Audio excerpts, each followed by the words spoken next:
Hey guys, tonight we wander into the dimly lit corners of medieval Europe, where the air smells like boiling herbs, sulphur and a little bit of desperation. You're standing in the cramped workspace of a 13th century apothecary shelves, are crammed with stoppered bottles, dried frogs and bundles of mysterious roots. A fire crackles somewhere behind you, heating a bronze cauldron filled with something thick and bubbling, something vaguely green. Something you really hope isn't part of the cure you came for. This is the world where alchemy first took hold in Europe. It's not glamorous, not mystical in the way fantasy movies would have you believe. It's messy, it's smelly, and quite frankly, you probably won't survive this without a good pair of gloves and a stronger immune system. So, before you get comfortable, take a moment to like the video and subscribe, but only if you genuinely enjoy what I do here. And hey, let me know where you're listening from and what time it is there. I love seeing how far this sleepy caravan stretches. Now dim the lights, maybe turn on a fan for that soft background hum, and let's ease into tonight's journey together. You pick up a stained glass vial, labelled in crooked Latin, and wonder what compelled anyone to drink this stuff. But back then, science as we know it didn't exist. Not really. In the early Middle Ages, alchemy was not yet the secretive candlelit pursuit of immortality and gold we imagine. It started more mundanely, born from Roman recipes, herbal medicine, and a good dose of ancient guesswork. You find yourself in Alexandria in spirit, watching scribes pore over texts by Dioscorides and Galen, blending medical theory with mystical philosophy. The collapse of the Western Roman Empire had left a vacuum, and knowledge didn't exactly disappear, it just got creatively reinterpreted. By the time this patchwork of herbal remedies and spiritual metaphor reached medieval Europe again, it was something entirely different. Imagine trying to understand the human body using metaphors about the four elements: earth, water, fire, and air. That's your starting point. You've got the humours too: blood, phlegm, black bile, and yellow bile, which sound more like the contents of your stomach after a dodgy street kebab than a diagnostic tool. Alchemy slipped into this strange soup of early medicine and theology, like an uninvited but fascinating guest. In these early days, the term alchemy wasn't even standardized. In fact, historians still argue whether medieval scholars really saw it as a science or more of a spiritual transformation. Was the goal always to make gold, or to purify the soul through metaphor? Or, more likely, was it both and neither, depending on which scroll you read and how recently the translator had sneezed on it?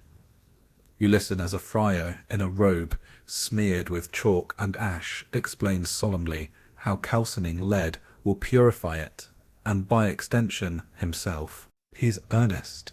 He believes this. He believes in transformation, not just of base metals, but of human nature. You're watching a world where matter and spirit were intertwined. If your soul was impure, so too would be your tinctures.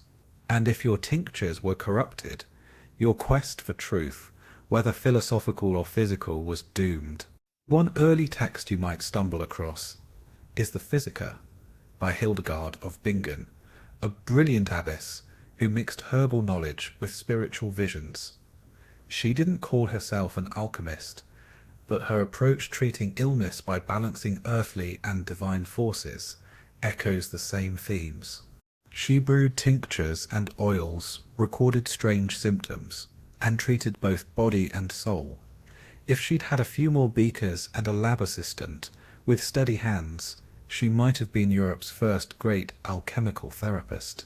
You crouch beside a peasant with a toothache being treated with a poultice of crushed mint, ash and holy water. And a local healer says it's to draw out the fire demons. That might sound absurd to your modern ears, but the placebo effect is working wonders. His toothache vanishes for at least 5 minutes. A win in medieval terms. Here's something quirky. Early alchemists sometimes wrote recipes that included instructions like gather the dew at midnight during a waning moon, or stir until the salamander sleeps. Is it code? Is it allegory? Is it just nonsense? No one's quite sure. Some historians suggest these poetic phrases were veiled references to practical techniques, cloaked in metaphor to protect trade secrets.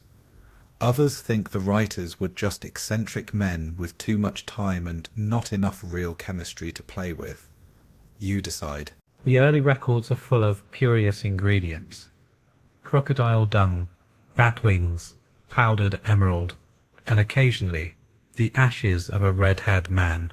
That last one makes you raise an eyebrow. You're not entirely sure whether it's symbolic, superstitious, or just deeply disturbing. Historians still can't agree if people actually followed these recipes or if they were symbolic parables meant to illustrate the soul's refinement through suffering and transformation. You thumb through a brittle manuscript written in ink made from gallnuts and vinegar. The symbols are inscrutable, half Greek, half gibberish, and the diagrams look like someone played connect the dots after drinking too much fermented pear cider. You can't help but laugh softly, wondering how many sleepless nights were spent trying to interpret these riddles. Yet for all its mystery and muddle, alchemy filled an important gap. It offered structure in a time of chaos. For peasants, it promised healing. For nobles, wealth. For monks, enlightenment. For everyone, it was a kind of hope, messy, dangerous, beautifully naive hope. As you drift back to the quiet alchemist's workshop, you notice the shelves are arranged like a cathedral vials in orderly rows, ingredients placed with reverence, candles lit in ritual rhythm. You realize this isn't just about science, it's about devotion to the idea that transformation is possible, that gold may be hiding inside lead, that the divine might be glimpsed in the swirl of a flask. The apprentice beside you accidentally drops a spoon into a boiling concoction, and a small puff of purple smoke escapes with a soft hiss. He looks horrified. The master alchemist just sighs and says, "Well, maybe it wanted more iron." Alchemy in the early Middle Ages wasn't glamorous. It was confusing, occasionally useful, often fatal, and always fascinating. It was part science, part superstition, and part spiritual quest. Get whispered promises of secrets just out of reach, if only you stirred the pot one more time. You follow the thick scent of sulphur and scorched parchment down a stone hallway into a cloistered room, lit only by sputtering tallow candles. The shelves here are jammed with flasks of cloudy liquid, powders in ceramic pots, and scrolls bound in cracked leather. A copper alembic gurgles in the corner, condensing steam from a glowing brew that smells oddly like burnt oranges. The man tending it has soot-streaked cheeks and a glint in his eye. This is not a priest or a doctor. This is a gold chaser, a seeker of the impossible. And if he's lucky or deluded, he's about to become very, very rich. This was the golden dream of medieval alchemy. To transmute base metals into gold, to take something worthless like lead or tin, and through a complicated dance of fire, distillation, color changes, and planetary alignments, coax it into solid wealth. The logic was partly symbolic. Gold was seen as the perfect metal, and if you could purify lesser materials into it, perhaps you could purify yourself too. Obviously, let's be honest, it was about getting rich without having to mine a mountain. So here you are, watching monks in damp stone cloisters and eccentric noblemen in isolated towers obsessively heating, cooling, and praying over their mixtures. They aren't idiots, far from it. Some of them are the most learned men of their age. But they're working from assumptions we now know are flawed. They believe metals grow inside the earth, maturing over time, like carrots. Gold is thought to be the final perfected form. If you could just speed up that process, bam, retirement fund. You grip a sheet of vellum covered in looping Latin and alchemical symbols. There's a sun representing gold, a moon for silver, and an angry little squiggle that might mean don't inhale this. This is the language of transformation, and you're not the only one decoding it. In the late Middle Ages, alchemy had moved beyond monastic libraries and into royal courts. Kings were intrigued, and why wouldn't they be? Gold made kingdoms, paid soldiers, built cathedrals. So rulers like Edward III of England and Charles VI of France began patronizing alchemists. Not always publicly, of course. Nobody wanted to be seen bankrolling wizardry. But secretly? Oh yes, very secretly. You're now standing in a royal chamber, not quite a lab, not quite a throne room. A court alchemist presents his findings. A lump of something shiny and yellow. The king squints. Is it gold? Could be. Could also be brass. Hard to tell under candlelight. But the alchemist bows deeply, spouting phrases like incipient aurum and dormant solar principle, which basically mean, please keep funding me, Your Majesty. Historians still argue whether these alchemists were genuine seekers or clever frauds. Some truly believed in their work, citing centuries of philosophical backing. Others were more opportunistic, using obscure language and dramatic demonstrations to impress their patrons while buying time. Either way, the line between science and showmanship was very, very blurry. You move on to a cluttered chamber in Prague, where Holy Roman Emperor Rudolf II has basically turned his court into an alchemical circus. He invites scholars, mystics, astrologers, you name it. If you claim to know the secrets of the Philosopher's Stone, he'll give you a grant and a spare castle tower. You peer through the gloom at one such guest, Edward Kelly, who insists he can transmute lead with the help of angelic communication and a magical black mirror. Whether or not he ever succeeded is questionable. Whether or not he kept the emperor entertained, undeniably. Meanwhile, regular folks begin to dabble in the idea too. You see a merchant's wife in Florence consulting a local herbalist who swears that a few coins soaked in vinegar and bathed in moonlight will draw the gold upward. What does that mean? No one knows. But the merchant's wife now believes her copper is one step closer to transformation. This is the paradox of medieval alchemy. It was both absurd and sophisticated.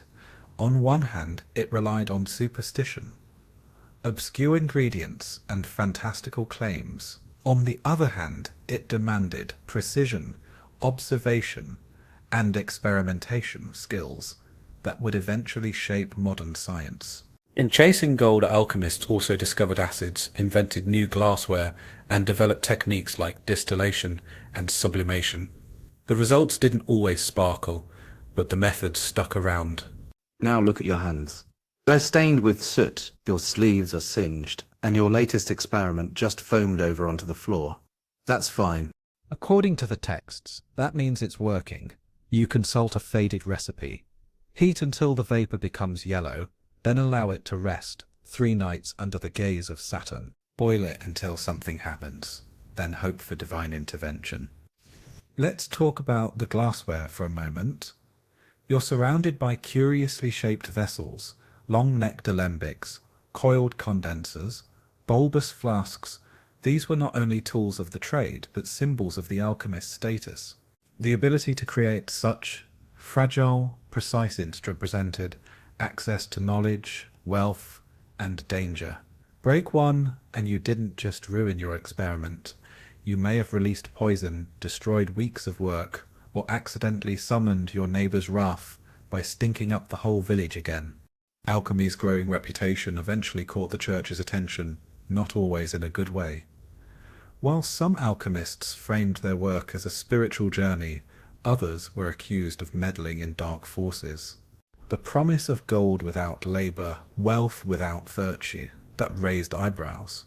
You imagine a Dominican friar pacing sternly before an inquisitorial panel, scroll in hand, explaining how mercury yearns to become gold. That kind of poetic language can get you in trouble fast. But the church didn't ban alchemy outright. It just tried to contain it. Alchemists who positioned themselves as seekers of divine truth, trying to purify matter as an echo of God's perfection, were often spared. Those who promised gold on demand, well, let's just say some of them disappeared rather quickly. And yet the dream persisted.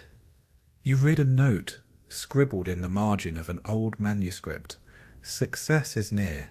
The metal changes with each moon. My patron grows impatient. It's a mix of hope and dread, perhaps the essence of alchemy itself. The belief that something extraordinary is just around the corner.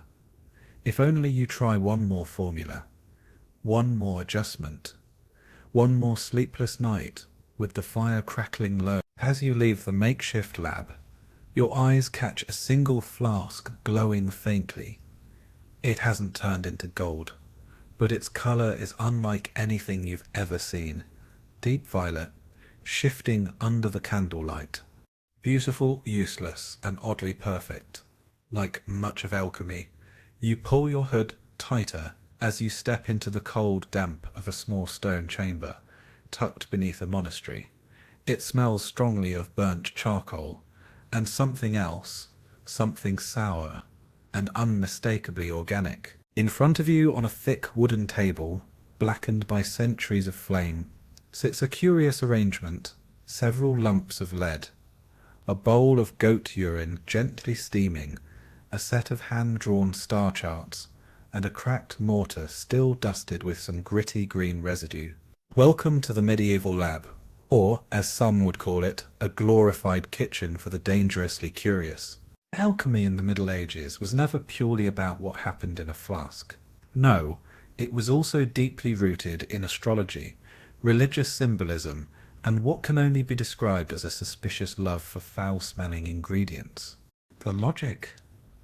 Everything in the universe was connected. The moon could influence metal, Mars governed iron, and a touch of lizard ash might help unlock divine secrets, provided Mercury was in retrograde. You're not just boiling liquids here. You're timing them. You glance at your wax-coated star chart, waiting for the precise moment when Jupiter aligns favorably with the ascendant sign. Why? Because that's when Saturn's influence supposedly wanes, and the metal becomes more spiritually receptive. Does that make any sense? Not exactly. But to a medieval alchemist, it's as critical as the fire underneath your alembic. You open a tattered guidebook, probably translated from Arabic into Latin by someone who had never seen a camel, let alone a chemical reaction. One line stands out: the eye must see what the heart already knows. It's beautiful. It's also completely unhelpful. Historians still argue whether such phrases were meant to be metaphorical instructions, spiritual riddles, or just ways to sound more impressive when your gold turned out to be shiny dirt. Let's take a look at some of the favourite ingredients from the medieval alchemical pantry. You've got charcoal, of course, a staple, then saltpeter, brimstone, and mercury, all of which could kill you slowly or violently depending on how you handled them. But things get weirder. Alchemists were also fond of aquafortis, nitric acid, aqua regia, a potent mix that could dissolve gold, and oil of vitriol, which sounds like a fancy salad dressing, but is actually sulfuric acid. None of these came with warning labels. One of the more eyebrow-raising substances, goat urine, alchemists believed it had purifying properties, especially when distilled under the correct planetary alignment. Bat guano also made an appearance, as did snakeskin, human hair, and on more than one occasion, moss harvested from a church roof at midnight. You're beginning to suspect that half of alchemical success came down to enthusiasm and a high tolerance for terrible smells. You peer into a flask where something viscous bubbles ominously. The mixture has gone from dark red to mustard yellow. Apparently a good sign. According to one scroll, this means the citronitis phase is underway, where the soul of the metal awakens. That sounds profound until you realize the recipe was copied from someone who may or may not have actually completed the process, and who also recommended adding powdered toad bone to ward off false results. Alchemy was nothing if not optimistic. You flip to a diagram tracing its delicate lines. A human figure with elements radiating outward, earth from the feet, air from the lungs, fire from the heart. Above, the stars shimmer in neat concentric circles, each tied to a different metal. Gold to the sun, silver to the moon, copper to Venus. This wasn't just decorative. Alchemists believed the stars influenced the success of their experiments as surely as heat and pressure. Miss the right hour, and your gold might become dust. Or worse, nothing at all. Now comes the fun part. You gather your materials and begin grinding them in your mortar. You mutter a prayer, not for divine protection, necessarily, but because the last time you mixed this particular combination, you blew a hole in the ceiling. The local bishop was not amused. You carefully add your mixture to the flask, now nestled above a flickering flame. It mustn't boil too quickly, just a low simmer, like a sleepy pot of soup. You watch intently as the contents darken, then brighten, then emit a faint pink smoke. A nearby cat sneezes. You take that as a good omen. Alchemy often blurred into ritual. Every movement mattered. Stirring clockwise versus counterclockwise could change everything. The type of metal spoon, the order of ingredients, the prayers whispered between steps. Some scholars genuinely believed the alchemist's emotional state could influence the outcome. Were you angry, sad, hopeful? The metal would reflect you, a literal mirror of your soul. And yet, for all its mysticism, alchemy led to very real innovations. While trying to refine base metals, alchemists discovered distillation techniques still used today in everything from medicine to perfume. The process of sublimation, where a solid becomes a gas without passing through liquid, was first documented by these fire-obsessed tinkerers. Even the creation of early acids and alloys came not from military engineers or scholars, but from alchemists poking around with things they probably shouldn't have. You've reached the final step. The elixir is ready, or so you hope. You pour it into a second flask and cap it with a cork bound in wax. According to the scroll, you must bury it under fresh soil for 7 days, and only then will the transformation become clear. You exhale, exhausted, your robes are stained. Your hands tremble from hours of grinding, heating and peering into firelight, and yet you feel something. Maybe not gold, maybe not magic, but the sense that you've nudged reality, even just slightly. Alchemy was never a quick path to success. Most alchemists never saw results. Many died poor, ridiculed or poisoned by their own experiments. But they kept going because they believed in transformation, in patterns, in the possibility that the mundane could become extraordinary. Your tools clink gently as you clean them.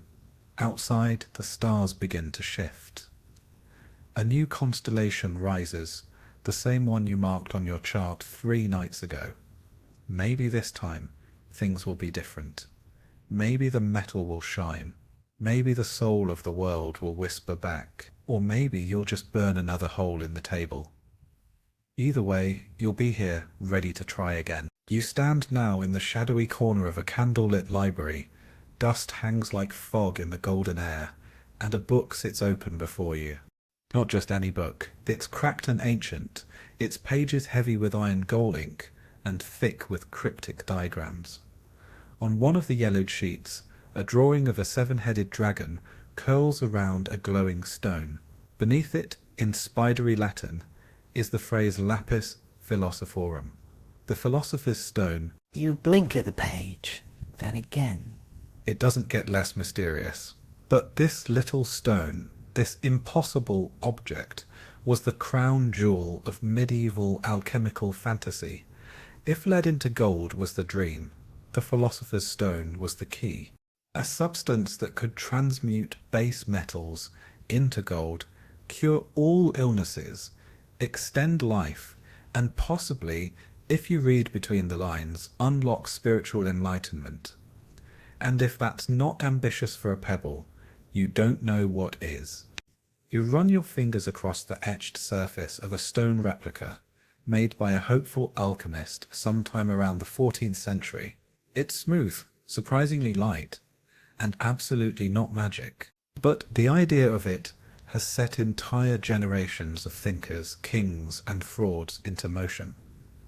Let's be clear about something. No one ever actually found the Philosopher's Stone. At least, not one that worked. But that didn't stop thousands from trying. You imagine the scene. A robed scholar bent over a smoky cauldron, muttering prayers and adding crushed ruby, eagle feather, and possibly a teaspoon of honey for texture. Days pass, weeks. The mixture darkens, lightens, hisses, then explodes. Start over.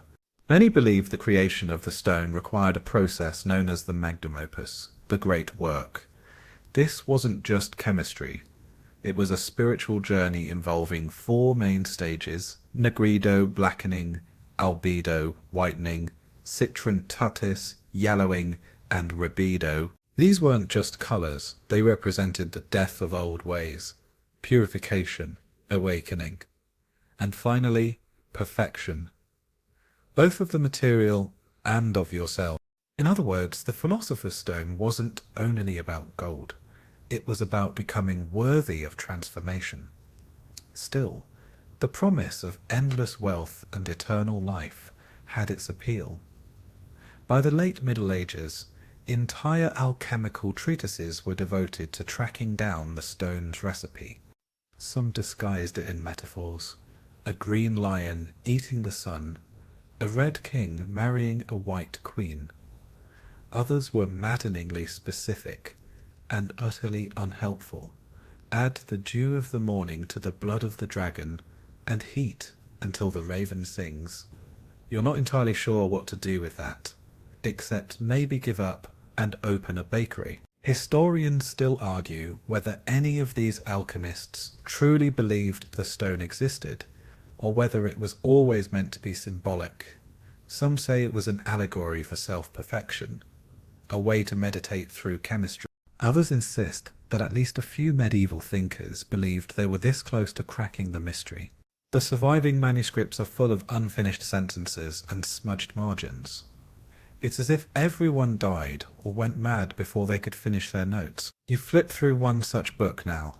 The Book of the Holy Trinisophia, said to have been written by the Comte de Saint-Germain, a man who allegedly never aged and may have been a time-travelling alchemist. It's full of cryptic symbols, mystic geometry, and illustrations that look like something between an illuminated manuscript and a fever dream. One image shows a man walking through fire with a snake wrapped around his waist. He's smiling. Either he's transcended physical form or inhaled too much mercury vapor. Let's talk about that mercury. It plays a starring role in alchemical recipes, often referred to as quicksilver. It was thought to be the soul of metals, the thing that bound base and noble elements together. Alchemists handled it liberally, smearing it, heating it, even drinking it in small amounts. Spoiler, this did not lead to enlightenment. Mostly it led to tremors, madness, and death, but they believed in it deeply. You imagine them saying, if the Philosopher's Stone is real, mercury is its breath. Then there's sulfur, seen as the fire or spirit of metals, and salt, representing the body. These three, the tria prima, were considered the holy trinity of alchemy. Every formula involved some combination of them in physical or metaphysical form. Sometimes all you had was table salt, some rocks, and hope. And sometimes that was enough to convince a nobleman to fund your lab for another year. You step into the workshop of Nicolas Flamel, a Parisian scribe who was posthumously accused of discovering the stone. During his life, he was known mostly for transcribing texts and being exceptionally good with money. But centuries later, Legends emerged claiming he had found the secret of eternal life, faked his death, and vanished. His house still stands in Paris today, and yes, it has become a minor pilgrimage site for fans of both history and wizard fiction. Whether Flamel was an alchemist, a clever investor, or a convenient myth is still debated. But he's not alone. Stories of mysterious travellers, long-lived scholars, and secret orders guarding the stone persist throughout Europe's medieval and Renaissance periods. The idea just wouldn't die. And why should it? A rock that could make you rich, healthy, wise, and immortal. That's the best bedtime story ever. You kneel by a cabinet and open a velvet-wrapped bundle. Inside, a replica of the stone made of dyed resin and glitter. It's cheap, sure, but it glows beautifully in candlelight. You smile. Maybe this was never really about results. Maybe it was about wonder, curiosity, that quiet hope that the universe has secrets to reveal, if only you stir the pot a little longer. Today, the Philosopher's Stone lives on mostly as a metaphor. In modern science, the elixir of life has been replaced by genetic research and pharmaceuticals. The transmutation of elements has been achieved technically, though it requires a nuclear reactor and is wildly impractical. Still, the idea remains that hidden within the ordinary lies something extraordinary, waiting to be unlocked by those foolish enough or bold enough to try. You snuff out the candle. The air is still. The flask has cooled. No gold, no immortality, just the soft hum of belief echoing in stone walls. You find yourself now in a dim abbey corridor, where the flickering candlelight throws long shadows on the damp stone floor. There's a hushed tension in the air. You can almost hear the whispers, soft, urgent, coming from behind thick wooden doors. Something is happening here, something secretive, and in a world where heaven and hell weren't just metaphors but very real destinations. Alchemy was walking a tightrope over the fires of suspicion. As alchemy gained popularity in the Middle Ages, especially between the 12th and 15th centuries, it began to brush up against something larger, stricter, and far more organized: the church. You step into the nave of a towering cathedral, where incense swirls in the rafters, and Latin chants echo through columns carved with angels and dragons alike. Here, truth is scripture, authority is divine, and deviation, however philosophical, is dangerous business. At first glance, alchemy seems harmless enough. After all, what's so wrong about boiling herbs and trying to cure illness?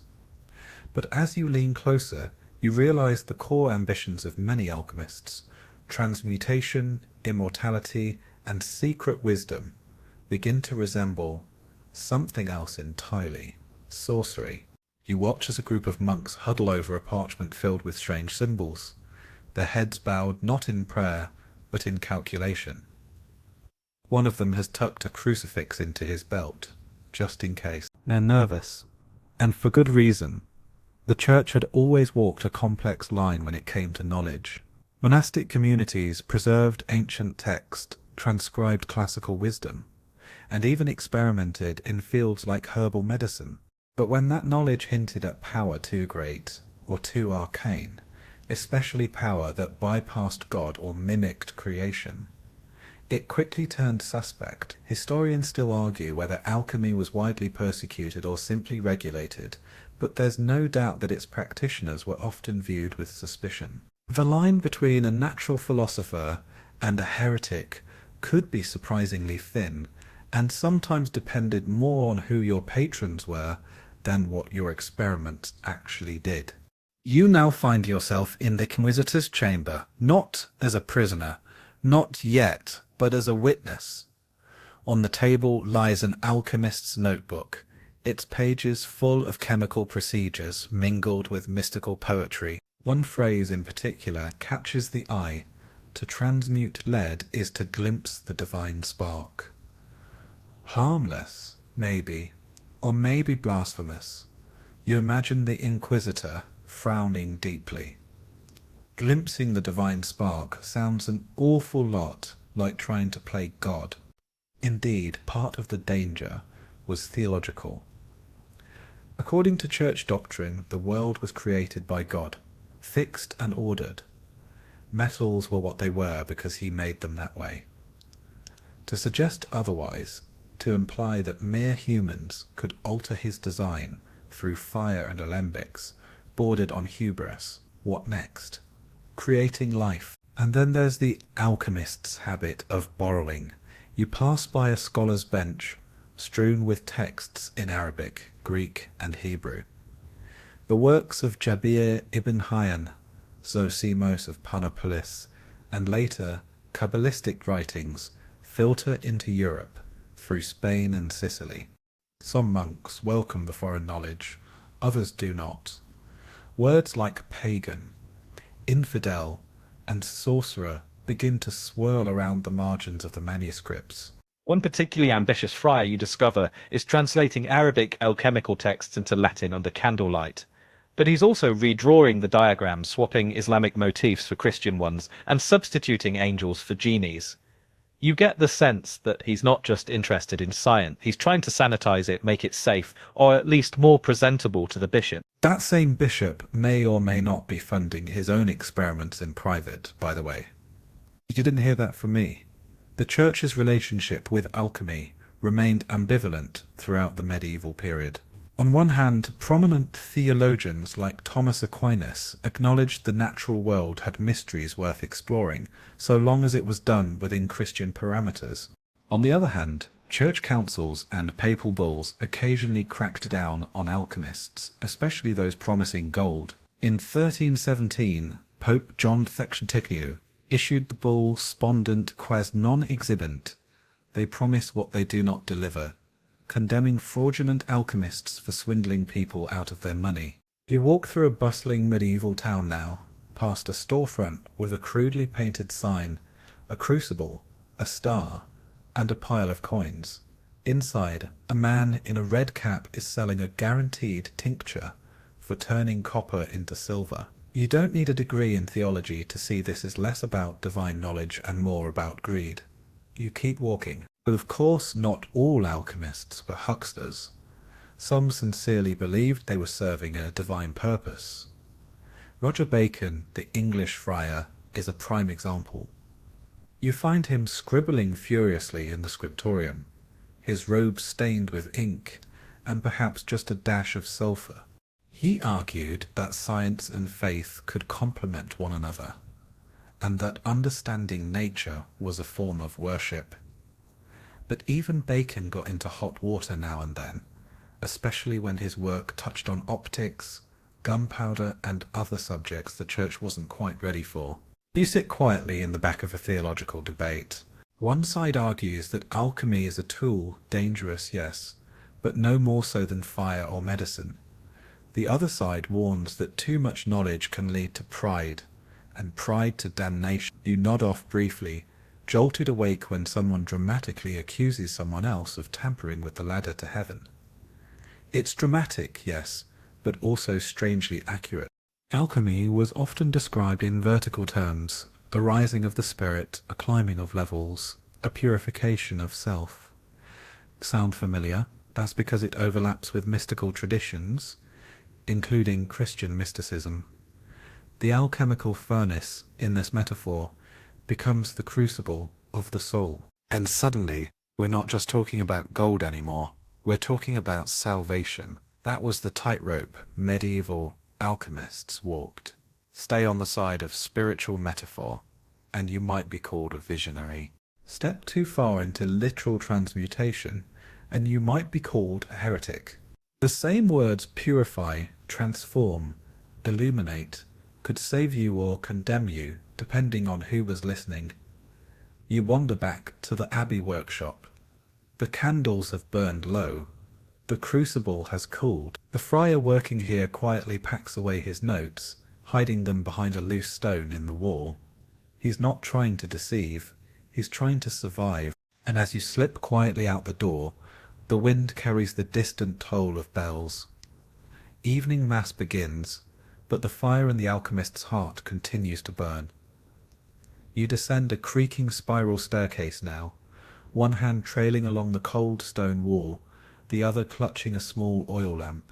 The flickering flame illuminates a cramped chamber below, a space that smells of crushed fennel, beeswax, and something vaguely singed. Before you stands a table thick with tools, mortars and pestles, bundles of herbs, knives dulled by time, and a series of glazed ceramic vessels, marked with runes and faded chalk. You're no longer in the domain of priests or kings. You're in the kitchen, or, more precisely, the furnace room, where practical magic met earthly mess. It's easy to imagine the medieval alchemist as some isolated mystic surrounded by scrolls and secrets, but in truth, many of them were more like glorified chefs with aspirations. You grab a ladle crusted in dried resin and sniff. Bad idea. There's a hint of lavender, sulfur, and despair. The alchemical lab wasn't far removed from the medieval kitchen. Both involved chopping, grinding, boiling, and patience. Lots and lots of patience. You step over to the hearth, where a small crucible rests in the coals. Inside, something dark glows red hot. Maybe lead, maybe wax infused with some obscure herb from the Alps. You aren't sure, but this is where theory met practice. Alchemical work often required heat carefully controlled, evenly applied and sustained, for hours or even days. And since there were no digital thermometers in the 13th century, everything was done by eye, ear, smell, and intuition. The wood used mattered. Pine burned hot and fast. Oak gave a steadier flame. Certain recipes even demanded specific fuels. Hazel wood on feast days, elder branches during a full moon. You suspect half of this was superstition. The other half trial and error, mostly error. You reach for a heavy clay pot labelled vitriolin. Inside is a thick green sludge that once corroded a silver spoon in under 10 minutes. Good times. Vitriol, or sulfuric acid, in its crude early form, was one of the most prized substances in the alchemist pantry. It broke things down, it dissolved metals, etched glass and revealed what was hidden beneath. In metaphor, it represented destruction before rebirth. In practice, it represented please wear gloves. Alchemy wasn't always noble or mysterious. Sometimes it was just messy. You find a pile of scorched aprons and fingerless gloves next to the hearth.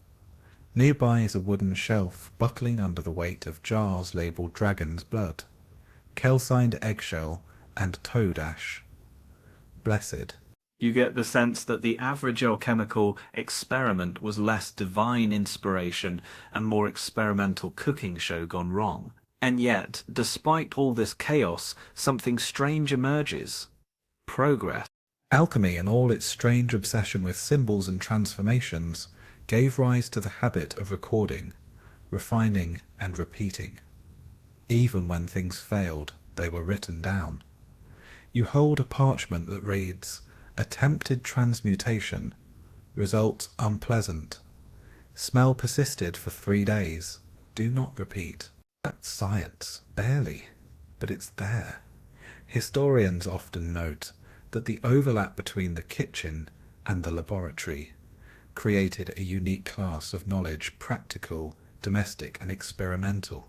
Women, especially in households, monasteries, and nunneries, played a surprisingly large role in this. They distilled herbs, made salves, brewed tinctures, some even took part in deeper alchemical processes. But more on them later, there's a section coming for that. For now, you return to the crucible. A slight shimmer coats the metal inside. The recipe, if it can be called that, included powdered antler, rose oil, and the breath of morning frost. You're pretty sure that last one just meant early morning condensation. But who really knows? Alchemical instructions often dance the line between poetic and maddening. One particularly unhelpful recipe states, "Add the salt of the eagle's eye after the serpent dances." If you're confused, you're not alone. Still, some terms were consistent. Calcination meant heating a substance to the point it turned to ash. Distillation separated volatile components. Sublimation turned solids directly into vapor. These aren't metaphors, these are procedures. And if they sound familiar, that's because they formed the basis of modern chemistry. Of course, medieval practitioners didn't see themselves as chemists. They were artists, philosophers, and theologians with a talent for burning things. You glance over at a wall of drawings showing the stages of transformation: blackening, whitening, yellowing, reddening. A curious parallel to cooking meat, if you think about it long enough. The spiritual journey and the physical one were inextricably bound. The inner furnace had to burn, as hot as the outer one. You pick up a small vial of aqua vitae, the water of life. Early distilled alcohol, alchemists invented it, and not just to get drunk. Though, let's be honest, they probably did. They used it to extract essences, preserve compounds, and occasionally sell to villagers as medicine. You uncork it and sniff. It burns your nose and clears your sinuses. Suddenly, you understand why people thought this stuff might cure death itself. But not everything was fire and fumes. Some alchemical practices were astonishingly delicate. The grinding of powders could take days. Materials had to be filtered through linen soaked in lye. Some brews required constant stirring with a silver rod under moonlight. Patience wasn't just a virtue, it was the key ingredient, and unlike the kitchen, there was rarely a taste test. You peer out the tiny window, its glass distorted and bubbly blown in the same furnaces used for your experiments. You remember that most alchemists made their own tools. Glass blowing, smelting, and even woodworking were necessary skills. There were no lab supply catalogues in 3047. You needed to improvise. A broken cup might become a condenser, a baby goat's bladder, a decent balloon for gas collection. Seriously. One quirky fact you discover as you wipe soot from your forehead. Alchemists believed the human body could itself be used as an instrument of measurement. The warmth of the hand, the sensitivity of the tongue, the pulse of the wrist, all were gauges of transformation. You, quite literally, became part of the experiment. Now, with the fire dying down and your concoction slowly cooling, you take a step back. The air is thick with smoke and the earthy scent of crushed plants. You're tired, you're filthy, and you're not at all certain what you've just created. It might be soap, it might be poison, it might just be sludge, but it's yours. A small mark on the long path of transformation. And tomorrow, you'll try again. A new mixture, a new alignment of stars, a new trick with goose feathers.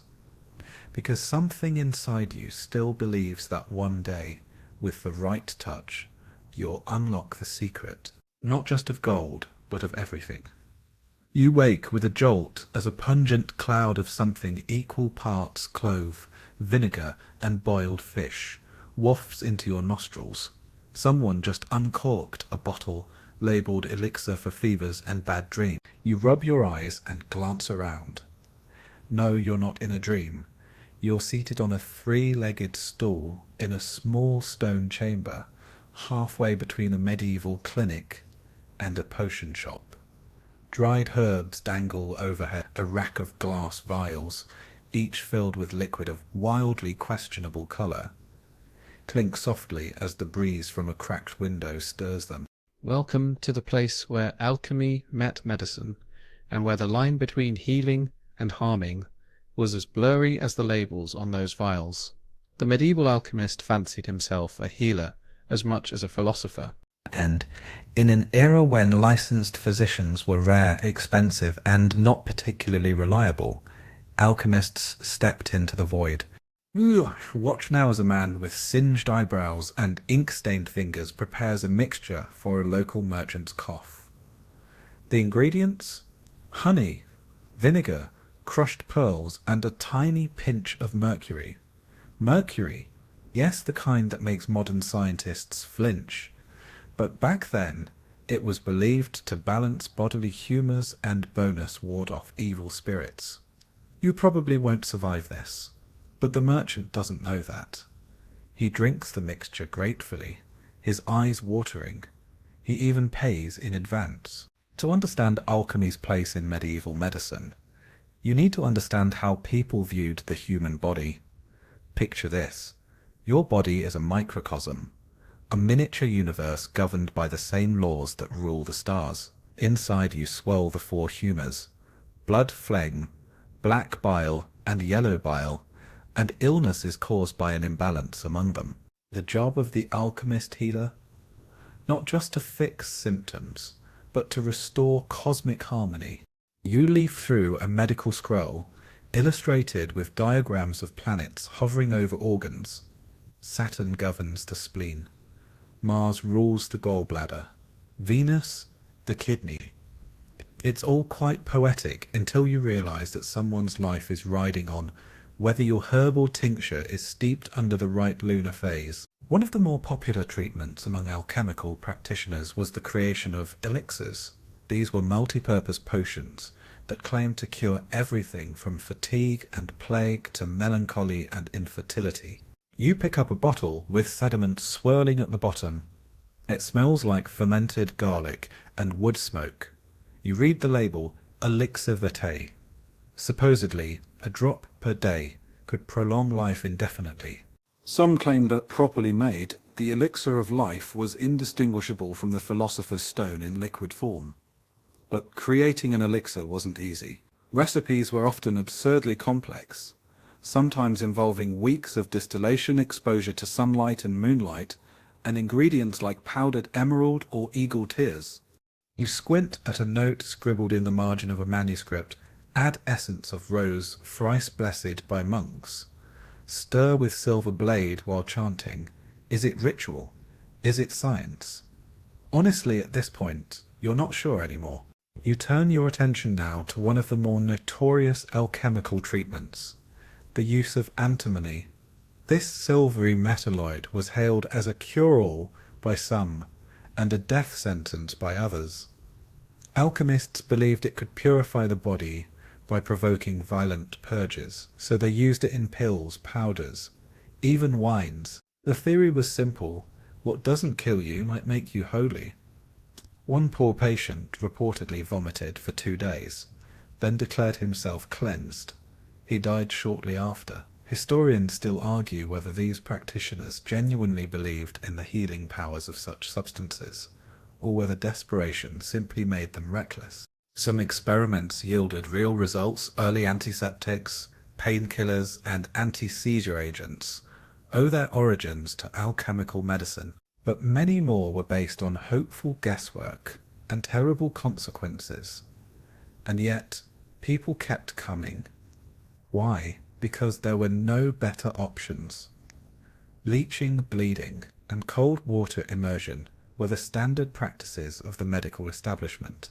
So when a travelling alchemist came through town offering sun distillate oil for joint pain or tincture of gold for melancholy, people listened, they watched, they paid. Sometimes they even got better, though that may have had more to do with the alcohol content than the alchemy. You take a moment now to study the tools of the trade: copper alembics for distilling, glass retorts for boiling, and long-handled tongs for when things went a little unstable. Some alchemists even invented their own medical tools: tubing systems for enemas, inhalation devices for smoke therapy, even rudimentary syringes made of bone and bladder. None of this sounds comforting, and most of it wasn't, but it laid the groundwork for later, more refined techniques. You glance through the open door and spot an apothecary cart rattling down the cobbled street. Hanging from it are tiny bells and baskets filled with dried herbs. The woman guiding the cart calls out remedies like a market vendor: chamomile for sleeplessness, basil for swelling, spirit of salt for fevers. Spirit of salt, by the way, is hydrochloric acid, hopefully heavily diluted. Some alchemists genuinely improved people's lives. They studied how certain herbs affected wounds. They tested water sources. They experimented with preserving food and treating burns. You visit a monastery infirmary now, where a friar tends to an injured stonemason. The poultice smells of honey and marigold. The friar mutters a prayer, not because he distrusts the treatment, but because he knows its limit. You notice how often healing and alchemy overlap with faith. The line between medical intervention and divine will was blurry. In some monasteries, alchemists were tolerated so long as they framed their work as service to God. Transmuting the body is but a shadow of transmuting the soul. One scribe writes, "You're not sure if that makes the mercury any safer, but it's comforting in a weird way." Still, not everyone's so forgiving. You flip through a church edict condemning those who meddle in medicine without the blessing of the Holy Spirit or the authority of learned faculty. In short, stop selling exploding potions unless you're wearing the right robes. You return now to your stool, watching as the alchemist pours his latest brew into a polished glass vial. It glows faintly, catching the candlelight like trapped sunshine. He holds it up, murmuring something about spagyric harmony, a term Paracelsus would later popularize to describe the combination of body, spirit, and soul in medicine. You're skeptical. It looks like cloudy soup. But who knows, maybe, in that moment, belief is part of the cure. You hold the vial for a moment, feeling its warmth, and in that flicker of quiet, beneath the weight of centuries of strange brews and earnest mistakes, you see it, the heart of medieval medicine. Not perfection, not safety, but a hope that transformation, healing, and maybe even salvation were just one drop away. You're seated now on a low wooden stool beside a crackling fire, the flicker of flame casting dancing shadows on the stone walls. Before you a squat furnace glows with a steady orange pulse. It's comforting, until the apprentice standing beside you dumps a spoonful of powder into a bubbling glass vessel and ducks. A loud thump echoes through the chamber. A puff of greenish smoke escapes, coating the air with the smell of scorched rosemary and metal. You cough. Welcome to the unpredictable world of medieval alchemical experiments, where every new concoction might bring miraculous insight or minor combustion. One of the defining features of alchemy during the Middle Ages was its explosive temperament, literally. Without a full understanding of chemical reactions, medieval alchemists worked by observation, instinct, and a truly astonishing willingness to risk their eyebrows. You pick up a scorched parchment from the bench beside you. Its ink is faded, its edges curled. The heading reads, in uneven Latin, Experimentum Flammaborum, the flame that creates gold. Beneath it, a warning, do not inhale the smoke. Results unpredictable. You wonder how many times that note was written after it was too late. You glance around the room and quickly identify the key culprits of this era's chemical chaos: sulfur, saltpeter, and mercury. All volatile, all toxic, all beloved by alchemists. Combine them incorrectly, and you've got yourself a minor explosion. Combine them correctly, well, sometimes you still got a minor explosion. Safety wasn't exactly part of the medieval lab manual. Let's talk about aqua fortis, Latin for strong water. This powerful acid was one of the most dramatic discoveries of early alchemy. It could dissolve silver and other metals, and when mixed with aqua regia, a blend of nitric and hydrochloric acid, it could even dissolve gold. You hold up a glass flask filled with the bright yellow liquid, its fumes curling from the top. The name sounds poetic, but the effects were not. One slip, and you'd lose more than a finger. Still, the allure of transformation kept practitioners coming back. Many believe the reaction itself, the bubbling, the colour change, the hiss of escaping gas, was part of the purification process, both physical and spiritual. You witness now a red-robed alchemist muttering a prayer as he pours oil of vitriol over a lump of lead. A thick plume of steam rises. He inhales it with the intensity of someone who believes the divine might be riding the fumes. There were, of course, consequences. You browse a record from a town near Cologne in the 14th century. Local fire blamed on alchemist's room. No injuries. Chicken still missing. A few years later, another entry, roof collapse after explosion during the mercury transformation ritual. Council requests alchemists move work outside city walls. That's right. Many towns actually banned alchemists from setting up labs inside the city limits. You can't blame them. Nobody wants to explain to the bishop why the bell tower now smells like boiled garlic and brimstone. Even in royal courts, experiments had mixed reputations. In 1380, King Charles VI of France reportedly funded an alchemist who claimed he could produce gold via powdered fire. The lab was built. The powder was tested. The ceiling was lost. The gold, however, remained elusive. Historians still argue whether such catastrophic failures discredited alchemy or only added to its mystique. Some say the unpredictability gave it a magical aura, proof that the universe was hiding something, only revealed to the worthy.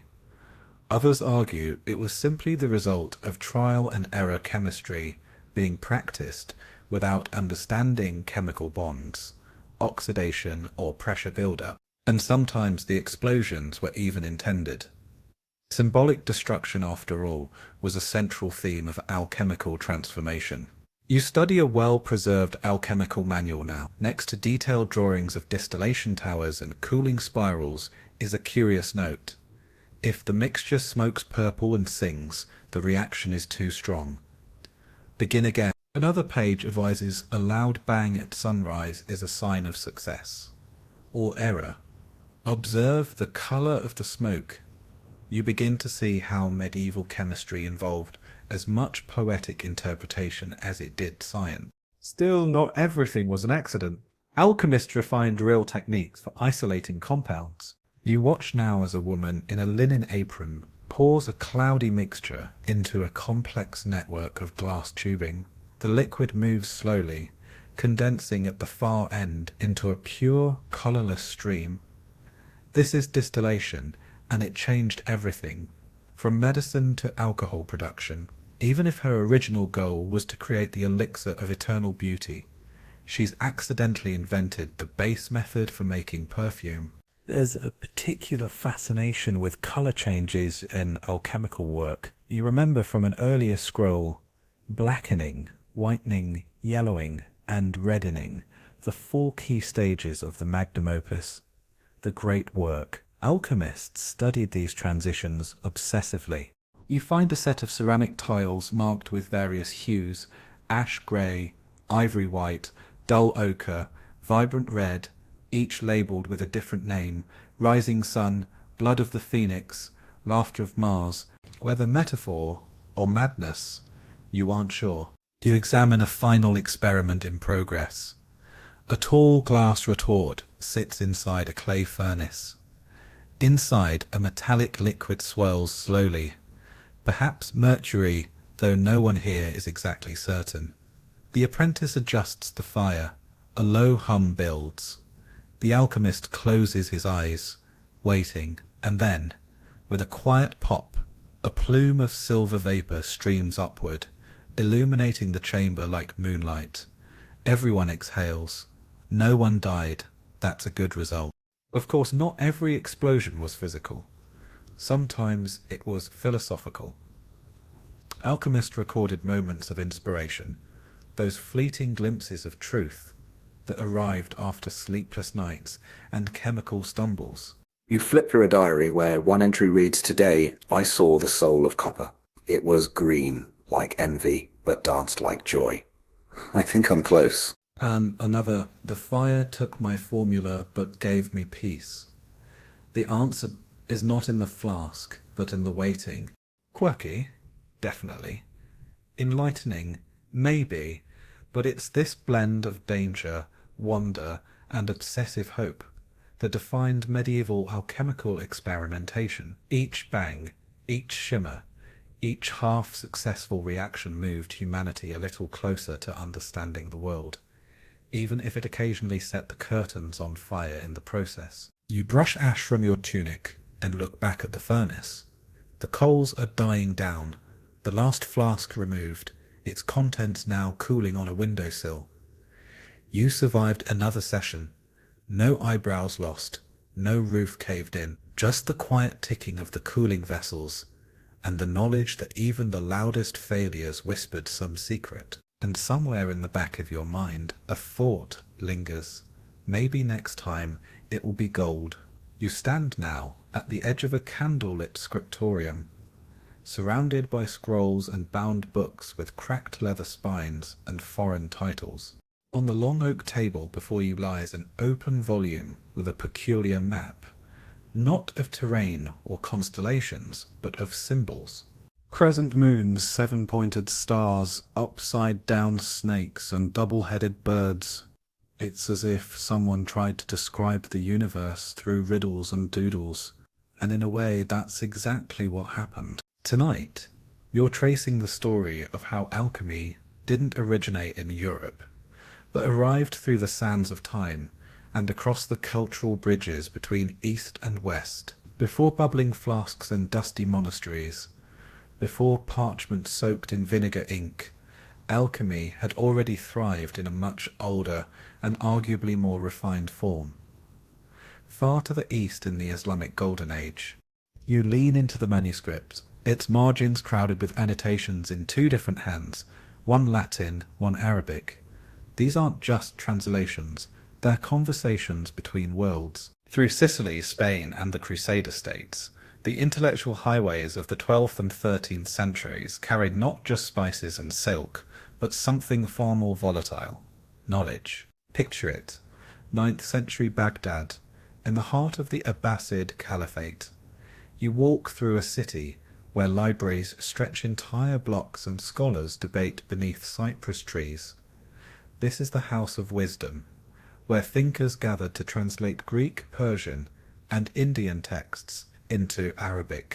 It's here that alchemia, as they called it, was refined, recorded, and systematized. You sit beside Jabir ibn Hayyan, known in Latin as he's scribbling furiously onto parchment, developing early theories of chemical reactions, crystallization, sublimation, and distillation. He believed in precise measurements, repeatable experiments, and symbolic logic. Some even call him the father of modern chemistry. Others say he never existed, that he was a pseudonym for multiple authors working across generations. Historians still argue about it. Either way, the books bearing his name were instrumental in shaping the way European alchemists understood their art. You run your fingers over a Latin copy of Summa Perfectionis, one of the most influential alchemical texts of the Middle Ages.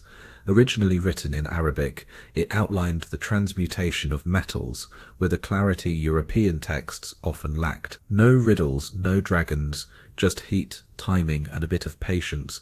Okay, maybe a few dragons in the footnotes. But it wasn't just Jabir. You meet Al-Razi, a Persian physician and alchemist who documented acids, alcohol distillation, and even early lab safety protocols. Yes, lab safety in the 9th century. He advised not to mix substances in enclosed spaces, lest the fumes cause harm.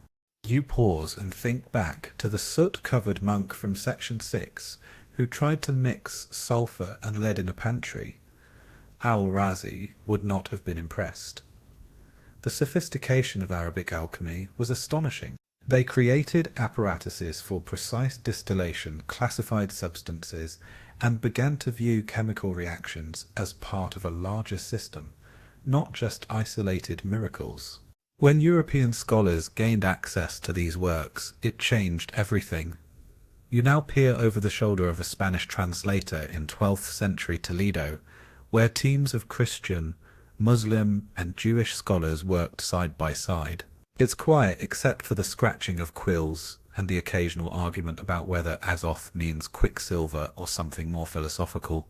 The words aren't just being changed, they're being reshaped for a new cultural audience. The translator furrows his brow. He's trying to render elixir into Latin. It becomes elixir. You recognize the term. You've tasted it, smelled it, dodged its side effects. But back then it was still new, a whisper of something miraculous imported from a distant land. And this cross-cultural exchange wasn't just one way.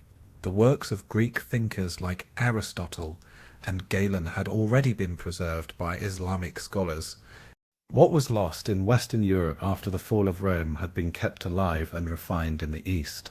Now, through translations, that wisdom flowed back, enhanced and annotated. You turn the page and find an illustration of the eludeo, a pear-shaped glass vessel used in distillation. It's beautiful, elegant. A far cry from the clunky ceramic jugs back in the Abbey lab. These weren't just tools, they were works of art, designed with both beauty and function in mind. The Arab alchemists had even perfected methods for manufacturing glassware with resistance to thermal shock, an invention so clever that European glassmakers would imitate it for centuries. One of the more fascinating aspects of Islamic alchemy was its moral framing. El-Razi believed that studying alchemy could lead to personal virtue, as the discipline required patience, humility and dedication. This mirrored, but slightly differed from the Christian view that alchemy should only be pursued if it glorified God. You notice how these subtle shifts affected how the science was received in each culture, where one saw purification of the soul, the other saw divine hierarchy. Yet, despite these cultural differences, the text persisted. You watch a young monk in France painstakingly copy a diagram of a furnace from an Arabic source. He doesn't fully understand it, but he draws it anyway, trusting that the shape must mean something. Over time, the words alcohol, alkali, and alchemy would be absorbed into Latin, and then into other European languages. These terms are borrowed, but their impact is foundational. A quirky tidbit catches your eye in a marginal note written centuries later. Do not place your alembic on the hearth while the cat is nearby. It seems one anonymous translator learned this lesson the hard way. That same translator notes that the Arabic word for cinnabar sounds suspiciously like the word for red demon. Coincidence? Probably. But you can imagine how such small misunderstandings snowballed into entire mystical traditions. By the late 13th century, Arabic alchemical texts were widespread in Europe, shaping how Western practitioners understood metals, fire, and transformation. But these ideas weren't always credited. Some Latin alchemists borrowed heavily from their sources, renaming theories and omitting original authors. Others simply misunderstood what they read and created strange hybrids of Eastern precision and Western symbolism. A few even added in dragons where none had existed. Still, the influence remained. You close the book gently and look up at the walls of the scriptorium. Dozens of volumes surround you, some Arabic, some Latin, some a mixture of both. They're dusty, yes, and many are now obsolete, but within them lies the echo of a world where borders were porous and ideas travelled faster than armies.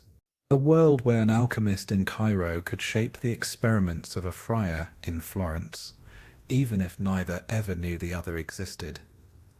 You rise and blow out the candle. The air smells of vellum, ink and possibility.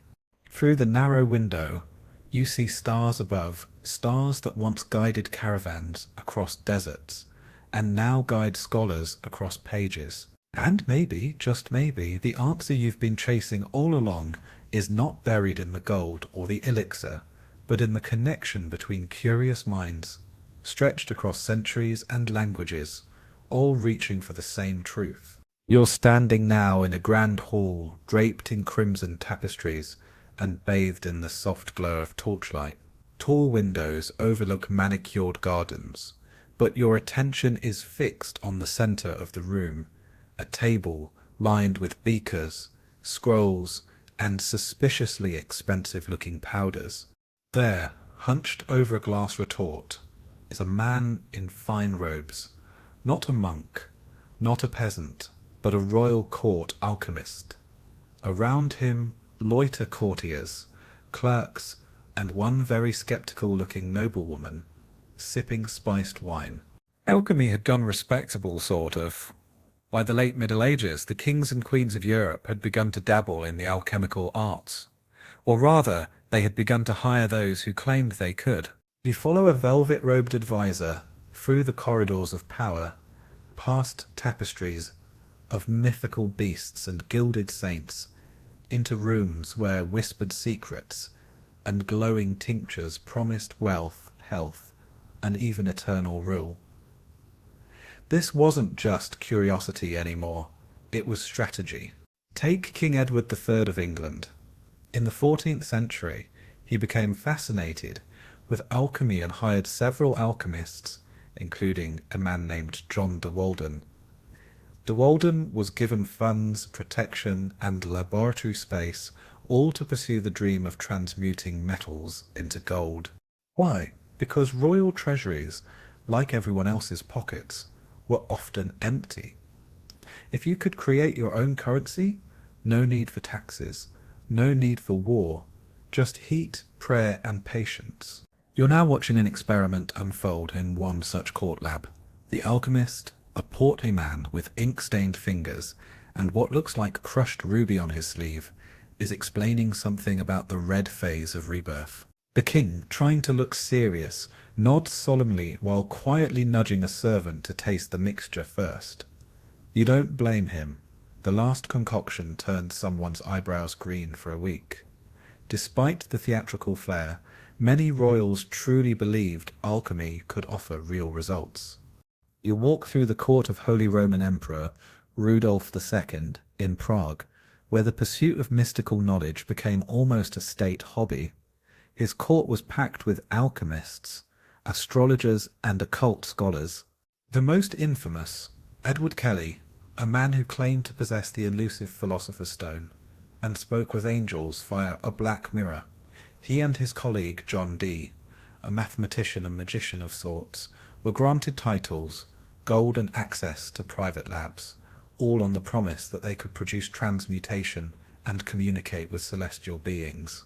Did they succeed? Let's just say historians still debate whether they were brilliant con men or brilliant visionaries. Or perhaps both. It's worth noting that royal interest in alchemy wasn't purely financial. There was also a deep spiritual element.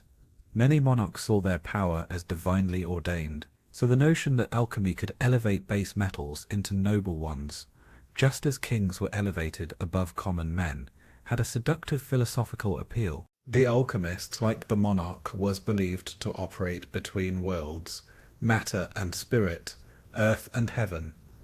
And of course, alchemy offered a much more appealing way to cure ailments than the traditional route of bloodletting and praying it away. You witness now the Queen of Navarre receiving an alchemical balm made of rose oil, crushed amber, and gold leaf dissolved in vinegar. The court alchemist insists it will preserve her youth and ease her melancholy. She applies it delicately while glancing into a mirror.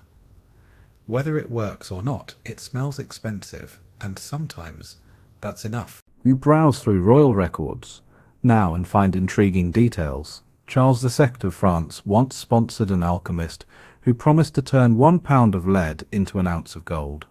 In return, the alchemist demanded a royal pension, land, and, because why not, a small castle. The result, let's just say the pension was quietly revoked. Even popes got involved. Pope John II, who had condemned alchemical frauds in 1317, was later rumoured to have had his own private interest in the art. Whether this was hypocrisy or curiosity is anyone's guess, but it illustrates how alchemy hovered between condemnation and fascination, even at the highest levels.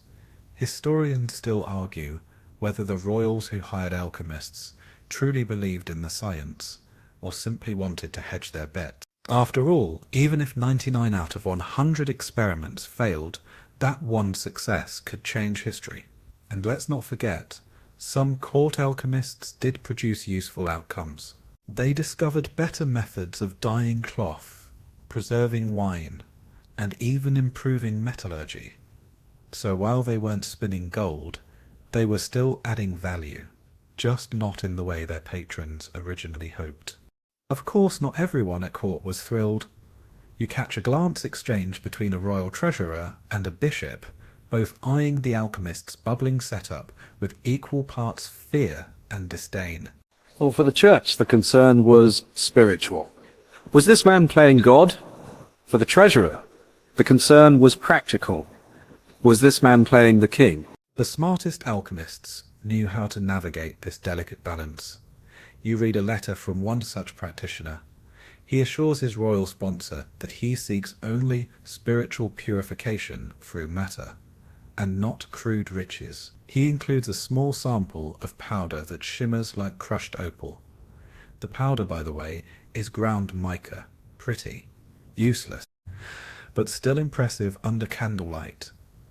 You turn now to one of the more fascinating personalities, Bernard Trevisan, a 15th century nobleman who supposedly squandered his family fortune chasing alchemical secrets.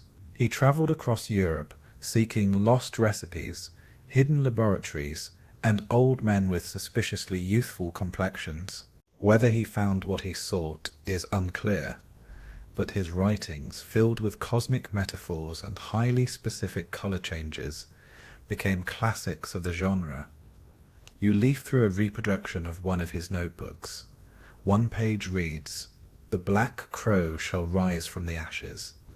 Follow it with courage, for it leads to dawn." It's either the start of a transformation, or a really dramatic weather forecast.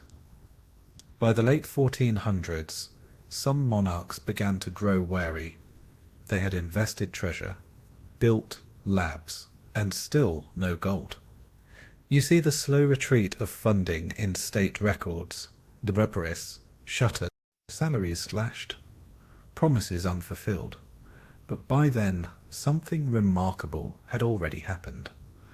The infrastructure left behind glassware, furnaces, notes and experimental methods became the building blocks for what we now call chemistry. You step back into the present of that gilded chamber. The king has left, bored or broke. The alchemist sits quietly, watching the embers of the furnace fade. He hasn't made gold, he hasn't cured death, but in his search he has heated metals, measured liquids, documented reactions. Unknowingly, he has laid the foundation for the future. And so, among royal banquets, political gambits, and whispered courtly intrigue, alchemy carved out a strange little corner for itself, half miracle, half scam, entirely fascinating. And you wonder, as the doors close and the gold leaf glimmers in the dark, did they ever really want the gold? Or just the hope of it? You're peering over the shoulder of a figure hunched at his desk, quill dancing feverishly across parchment by candlelight. The room is quiet except for the scratching of ink on paper and the occasional hiss from a glass alembic nestled in a nearby fireplace. There's an apple uneaten on the windowsill, and a sliver of moonlight cuts across volumes stacked so high they lean precariously, like alchemical towers waiting to topple. The figure at the desk pauses, dips his quill again, and jots something about multiplying mercury by spiritual means. His name, Isaac Newton. Yes, that Isaac Newton, the gravity guy, the father of classical physics, inventor of calculus, analyzer of light and motion, the man who turned falling apples into an equation that describes the cosmos. But what many people don't know, or forget, is that Newton was just as obsessed with alchemy as he was with mathematics. Maybe even more so. You step closer to the desk and realize that some of the pages are not equations, but alchemical treatises. Hundreds of them. In fact, scholars today estimate that over 1 million of Newton's words are dedicated not to physics, but to the study of alchemy. It's a quiet little secret history, how one of the world's greatest scientists was also elbow deep in the mysterious, murky world of transformation, philosopher's stones, and volatile tinctures. You pick up one of his notebooks. It's dense with symbols, crescents, tridents, zodiac glyphs, and obscure shorthand Newton invented himself. The writing veers between Latin and English, sometimes within the same sentence. You squint, it reads, "The green lion devours the sun. This is the dissolution of body into spirit." Well then, to be fair, Newton wasn't alone. In the 17th century, the boundaries between science, philosophy, and mysticism were much blurrier than they are today. The idea of studying the natural world through experimentation, what we now call the scientific method, was still new. So for someone like Newton, alchemy wasn't a fringe interest. It was a pathway to understanding the universe's deepest truths. He believed that the same force that held the planets in orbit might also be involved in the transmutation of metals. You lean over his shoulder again and see a scribbled diagram showing planetary alignments overlaid with metallic symbols. Mercury equals Quicksilver, Saturn is lead. The sun, of course, represents gold. He's trying to draw connections, not just metaphorical ones, but literal, chemical, divine. And here's the kicker. Newton wasn't just reading about alchemy, he was doing it. You open another notebook filled with detailed instructions for building furnaces, purifying metals, and distilling oils. He experimented with antimony, saltpeter, lead, and all manner of volatile compounds. You can imagine him, robes rolled up, soot on his face, poking cautiously at a boiling flask, hoping this time something truly astonishing would emerge. One recipe reads like a dangerous cocktail. Mix vitriol of Venus with calcined Saturn. Distill thrice in the alembic of purification. Observe the red spirits rise. It sounds cryptic because it is.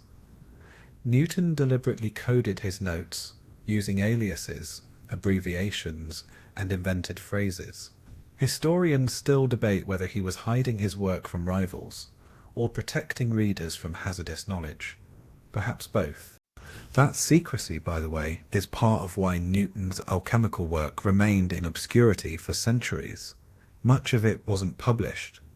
The notes sat unread in dusty archives, dismissed by later scientists as eccentric dabbling.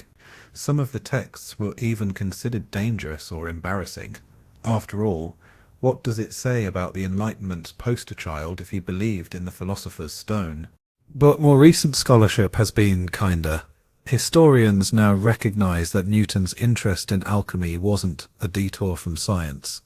It was a part of it. He saw nature as a complex machine, yes, but also as a spiritual puzzle.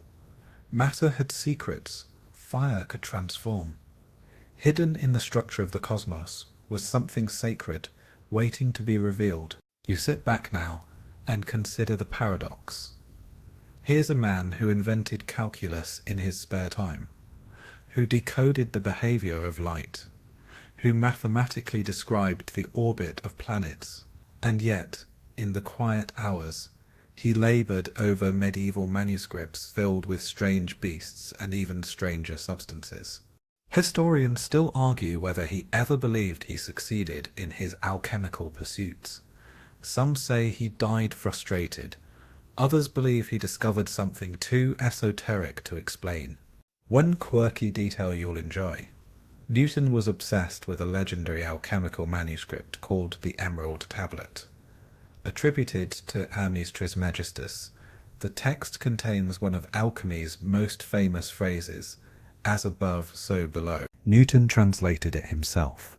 He saw in its lines, not superstition but universal law, that what happens in the heavens mirrors what happens in the elements, the macrocosm and microcosm. You notice a second obsession scattered through his writings. Apocalyptic prophecy. Yes, really. Newton spent years trying to calculate the end of the world using biblical codes and alchemical logic. He believed history itself followed divine cycles, mirrored in the transformations of matter. You could almost say he saw gold as the final phase of creation, both physical and spiritual perfection. Back in his lab, the furnace glows faintly. The instruments are worn.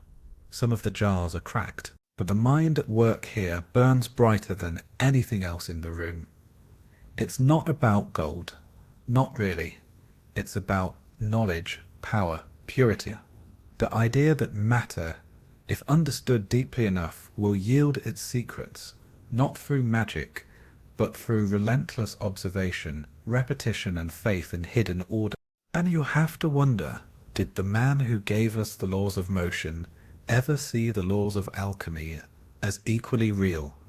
Did he believe he was on the cusp of something truly transformational?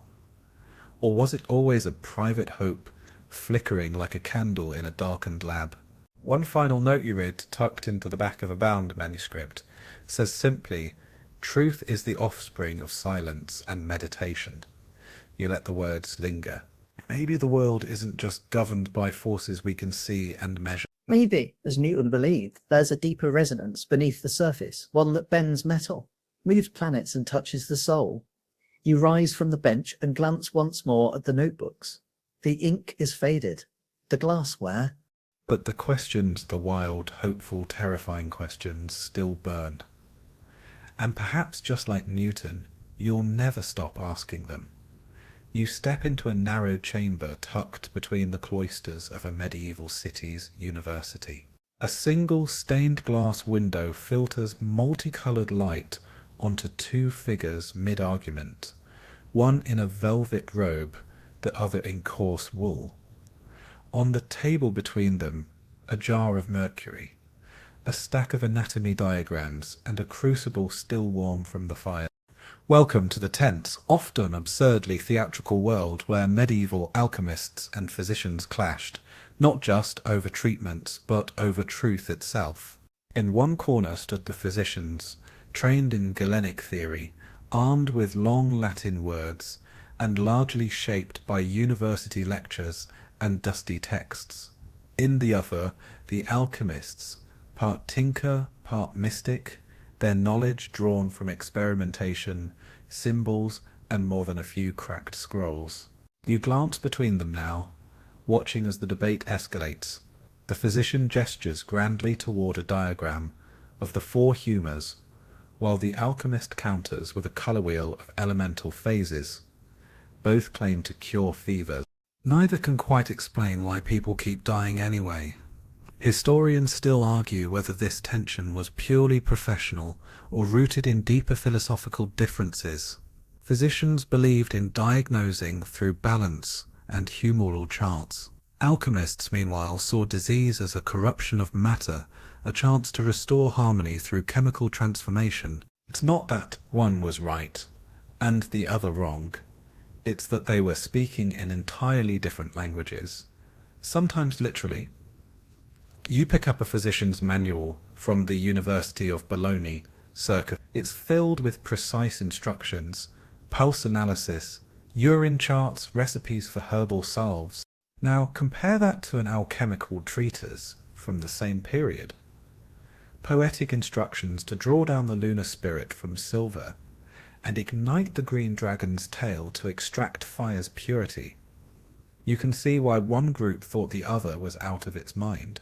And yet, both groups wanted the same thing, healing. You walk through a hospital courtyard now, past groaning patients and harried attendants.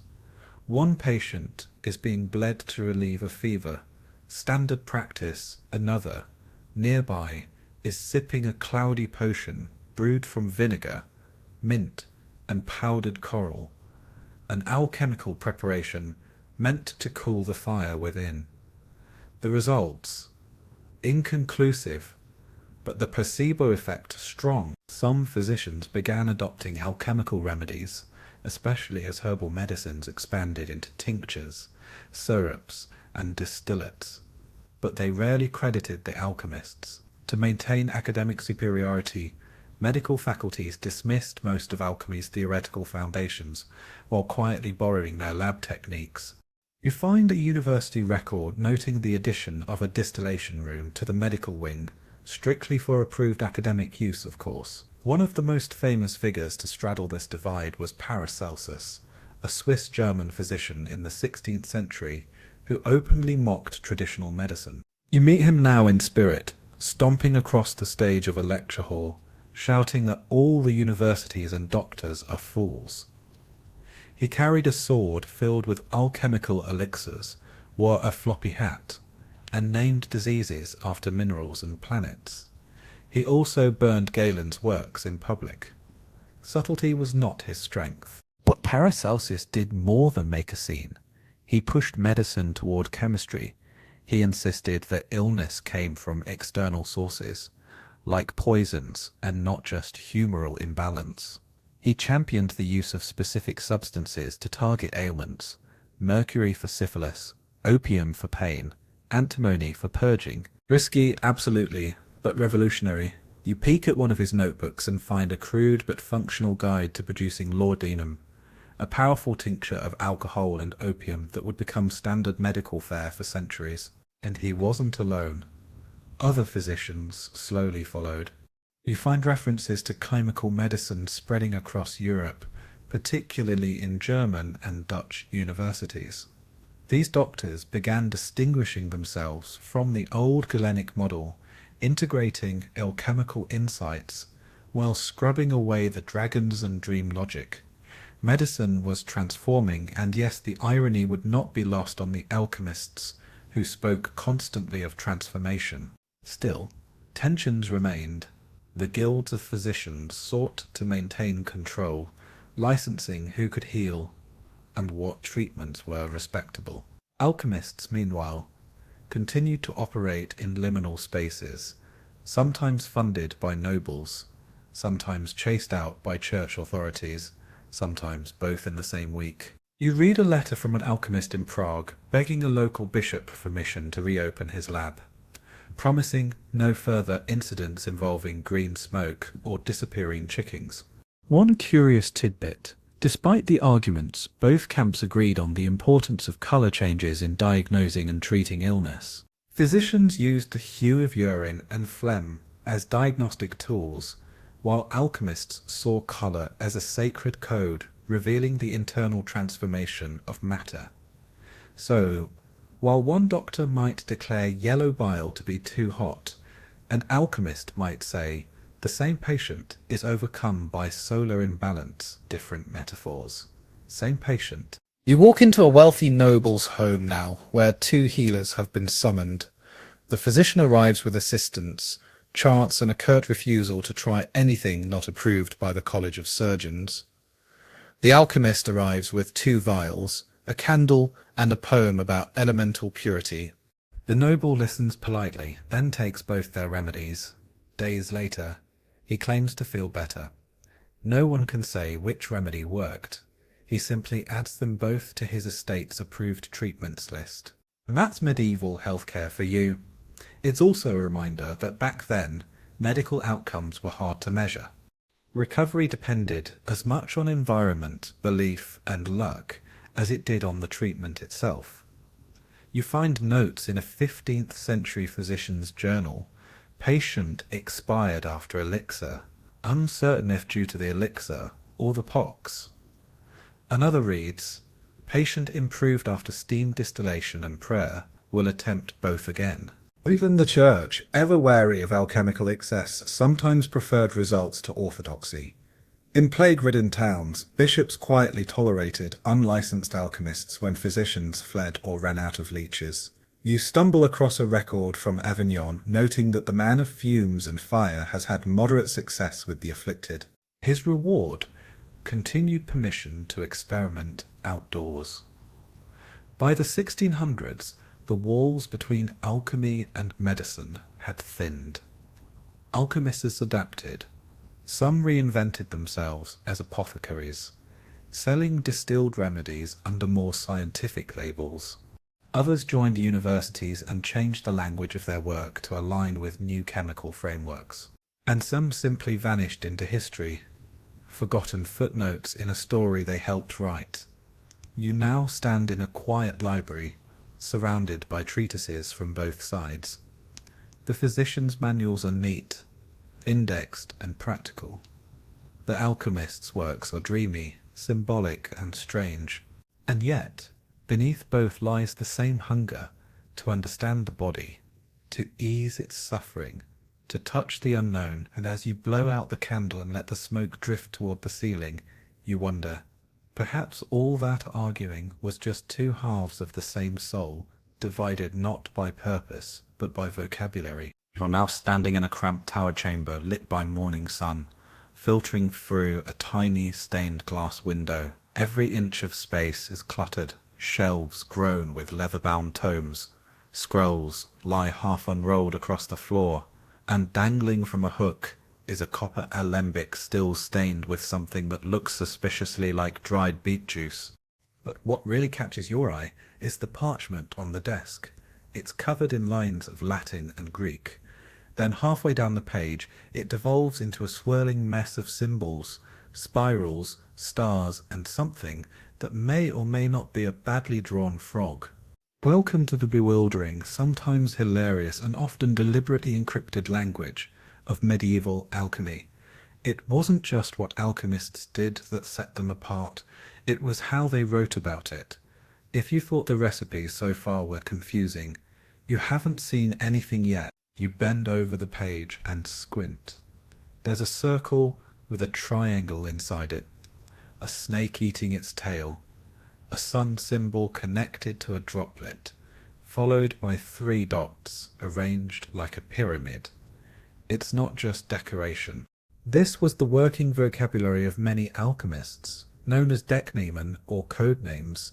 These symbols were meant to obscure meanings, protect secrets, and occasionally show off just how clever the author thought they were. You pick up another manuscript and read, "When Luna embraces Sol, within the bath of the Red King, then shall the eagle devour the lion, and the gold shall be reborn from ash." Translation: probably something about distillation and heating mercury, or possibly marriage, or maybe just poetic nonsense. Historians still argue whether all this cryptic writing was genuinely mystical or just protective. Alchemy was part art, part science, and part trade secret. If you'd spent 10 years perfecting your technique for sublimating sulfur in goat bladder, you weren't about to just tell everyone. So alchemists disguised their notes, sometimes to confuse rivals, sometimes to appear more legitimate, and often because they believed the process itself was sacred. You sit down beside a stack of such texts, some copied from Arabic originals, others penned in shaky Latin by local practitioners. The first thing you notice: inconsistency. One symbol for salt looks like a triangle with a line through it in one manuscript. In another, it's a coiled serpent. Mercury might be a crescent moon, a winged man, or a tiny squiggle, depending on who you ask. Even the elements weren't immune. Fire might be a red rose, a salamander, or simply the word Ignis, written in terrifying handwriting. And then there's the Latin. The Latin. You leafed through a passage that reads, "Solvet coagula, ut per ignem fiat transitus ad perfectionem." Dissolve and coagulate, so that through fire the transition to perfection may be made. Sounds dramatic, might also be describing how to make cheese. The language of alchemy was often intentionally vague, part sermon, part spellbook, part word salad. One particularly quirky example: the green lion. This phrase appears in countless texts. Some say it represents sulfuric acid, which can devour gold without destroying it. Others say it's the raw state of matter before refinement. Still others think it refers to jealousy or even plant life. You find an illustration of said lion, mouth open wide, eating the sun. No footnotes, of course, but the green lion wasn't alone. You flip through a compendium and find a bestiary of alchemical creatures, dragons representing volatile reactions, toads standing in for impurities, unicorns symbolizing purity of spirit.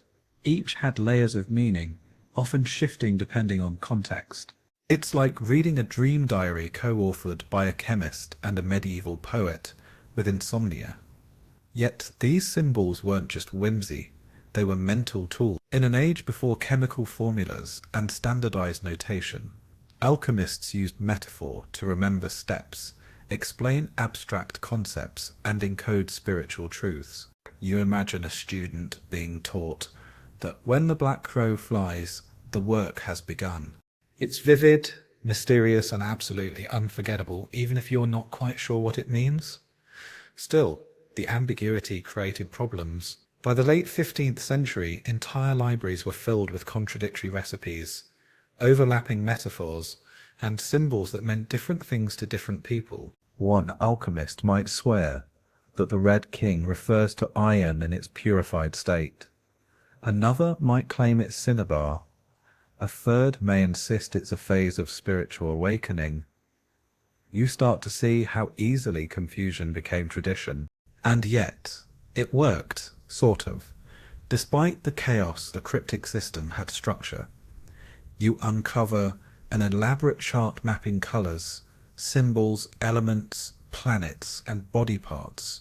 Gold is linked to the sun, the heart, the number 1, and the metal that never tarnishes. Silver, the moon, the brain, number 2, and purity. The whole thing forms a web of associations, a mystical spreadsheet that ties the cosmos together in poetic, if not particularly practical ways. You grin at one particularly absurd entry.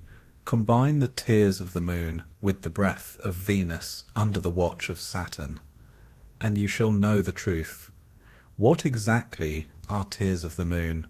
Probably dew or distilled water. But it's evocative, isn't it? One of the more amusing aspects of this coded writing is how frequently it seems to almost make sense. You read an instruction that says, take the body of the red man, grind him to ash, and feed him to the white queen. At first glance, you're horrified. Then you realize the red man is probably iron oxide, and the white queen is a metaphor for silver nitrate. Crisis averted. Of course, all this complexity had consequences. Forgeries became rampant. Many so-called alchemical texts were written to sound impressive, but were little more than gibberish. You find one such page now, so overloaded with symbols and recursive metaphors that even the scribe gave up halfway through and doodled a duck in the margin. And yet, amidst the confusion, you find brilliance. In the margins of a notebook, someone has written a practical tip. If the vapors rise too quickly, reduce heat with damp cloth at the neck of the flask. That's not symbolism, that's a real safety protocol. Buried beneath the dragons and the red kings, real chemistry was beginning to emerge. It's tempting to laugh at all this, the riddles, the arcane symbols, the constant references to birds and marriages between imaginary monarchs, but you pause, because maybe this was never just about secrecy. Maybe for the medieval alchemist, transformation wasn't just about matter, it was about language itself. To encode your process in metaphor was to honor its mystery, to elevate the act from mere craft to cosmic ritual. You close the book and set it gently on the shelf. The dust swirls upward, catching in a shaft of light. Somewhere in the distance, a bell tolls. You imagine another alchemist at his bench, struggling to translate a line that reads, "Burn the child of copper in the tears of the sea." He sighs, rubs his temples, and wonders, as you do, whether he's interpreting a metaphor, decoding a secret, or just wildly overthinking someone else's very bad handwriting.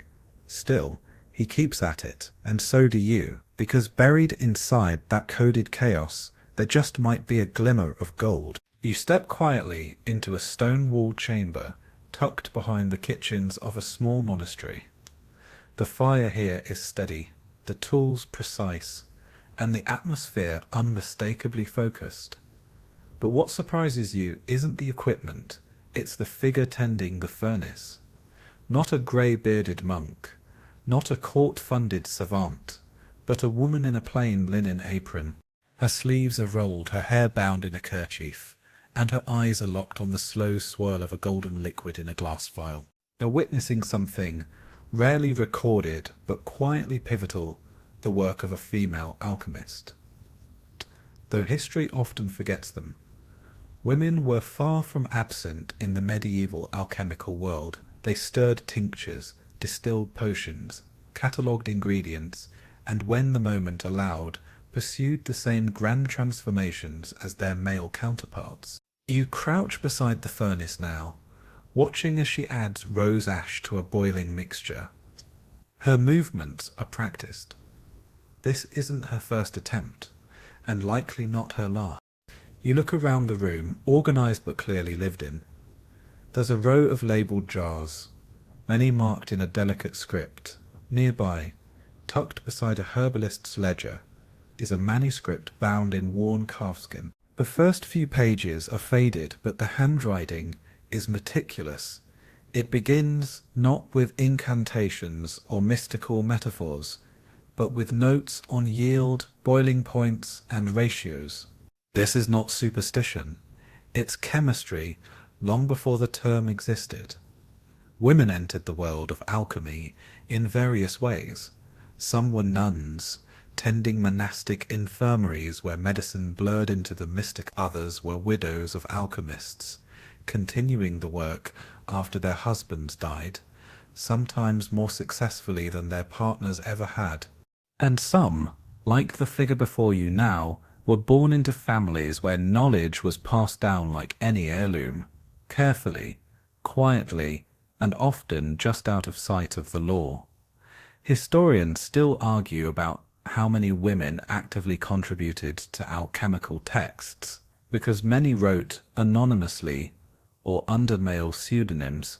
The record is frustratingly incomplete, but their presence echoes through the margins in recipes annotated with "her method worked better" or side notes about Maria's crucible. You smile now, flipping to a page headed "The Dew of Morning." Beneath it, an annotation reads, "Collected by Agnes, stored in shadow. Never let the brothers use it all again." Perhaps the most legendary woman in alchemy's early tradition was Maria the Jewess, a figure shrouded in myth, but credited with inventing key pieces of lab equipment still in use today. You find her name attached to the Bain Marie, or Mary's bath, a double boiler method used to gently heat substances without scorching them. Yes, that Bain Marie, still used in kitchens and chemistry labs alike. She may have lived in Alexandria centuries before the Middle Ages, but her techniques travelled with texts, and her spirit lingers in every quiet lab where precision matters more than flair.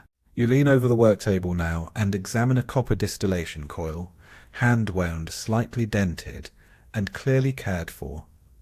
The woman tending it records notes in the margins of her father's alchemical text. Her handwriting overlays his, not in correction but in extension. She's not replacing him, she's continuing him. Of course, not every woman had the luxury of quiet work and inherited tools. You turn now to the bustling streets of medieval Florence, where a woman sells tinctures and salves from a stall. She calls herself an herbalist, but beneath the table are vials of her fire oil and salt of Saturn.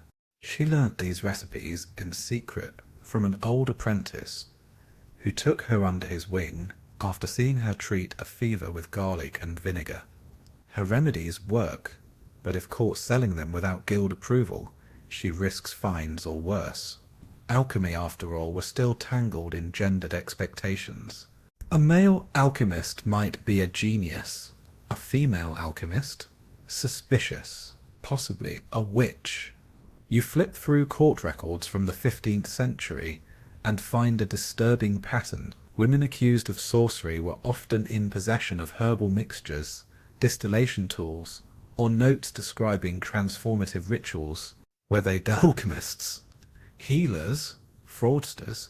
It's hard to say, but many seemed to have been practicing forms of knowledge that overlapped with male-dominated alchemical pursuits. The difference was not in the content, but in who society allowed to wield it? Still, they persisted. You visit now a small abbey in what is now Germany, where sisters distilled oils and compiled recipes for body-soul balance. Their manuscripts describe red tinctures for melancholy, white powders for skin conditions, and a mysterious green elixir for visions of clarity. It sounds alchemical. It is alchemical. But because the text emphasized healing and piety, they were preserved as religious medical treatises, not experimental science. Clever, those sisters. One quirky story you uncover is that of Clarissa of Bruges, a merchant's wife who developed a popular rosewater tonic. Her neighbours believed it had mild aphrodisiac qualities, and for a time her kitchen became a hub for whispered recipes and late-night consultations. She left behind no formal writings, but her ledger includes orders from several noble households and one bishop. His order was anonymous, but Clarissa apparently noted in the margins, "For the man with the fine cloak and poor questions use less honey." You can't help but chuckle. The spirit of these women, their pragmatism, cleverness, and quiet defiance, shines through even centuries later. You turn now to a more technical text, its pages brittle but still legible. The author is unnamed, but internal references suggest she was working in the south of France. Her notes describe a method for extracting copper acetate from verdigris using a triple filtration method. The handwriting is neat, the steps precise. At the end, she writes simply, "This batch turned blue sooner than expected." I believe the heat from the chimney accelerated the process. That's observation. That's science. That's progress. And yet, her name, if it ever appeared, was lost. You stare at the final page. A faded drawing of a lily blooms in the bottom corner, outlined in iron gall ink. It's a signature of sorts, a quiet declaration that yes, she was here. Back in the present moment, the woman beside you lifts her vial and examines the result, a pale golden tincture glowing faintly in the light. She smiles, not with triumph, but with satisfaction. She'll label it, store it, and perhaps share it with a trusted apprentice someday. Or maybe it will be lost, rediscovered in a dusty trunk centuries from now by a curious historian. You watch her work thinking of all the others like her. Maria, Clarissa, the anonymous nun with her still room, the herbalist in the city, the merchant's daughter who just wanted to know what would happen if she mixed copper dust with elder sap. Their names may be fewer in the history books, but their fingerprints are everywhere, in the tools, in the recipes, and in the quiet, determined pursuit of transformation. Because alchemy, at its core, was never about who you were. It was about what you dared to become. You push open a narrow wooden door and step into what appears at first glance to be a costume closet exploded across a laboratory. Robes of deep crimson and shimmering gold hang from hooks beside singed leather aprons. A pointed velvet hat droops sadly near a pair of soot-smudged gloves. There's a cloak trimmed with stars, a belt weighted with pouches of herbs and glittering powders, and boots so embroidered they look like they belong to a stage magician. And yet this isn't a playhouse, it's an alchemist's workshop. You've entered the curious world of alchemical fashion. Yes, fashion, because alchemy wasn't just about the mysterious and the mystical, it was, quite frankly, a look.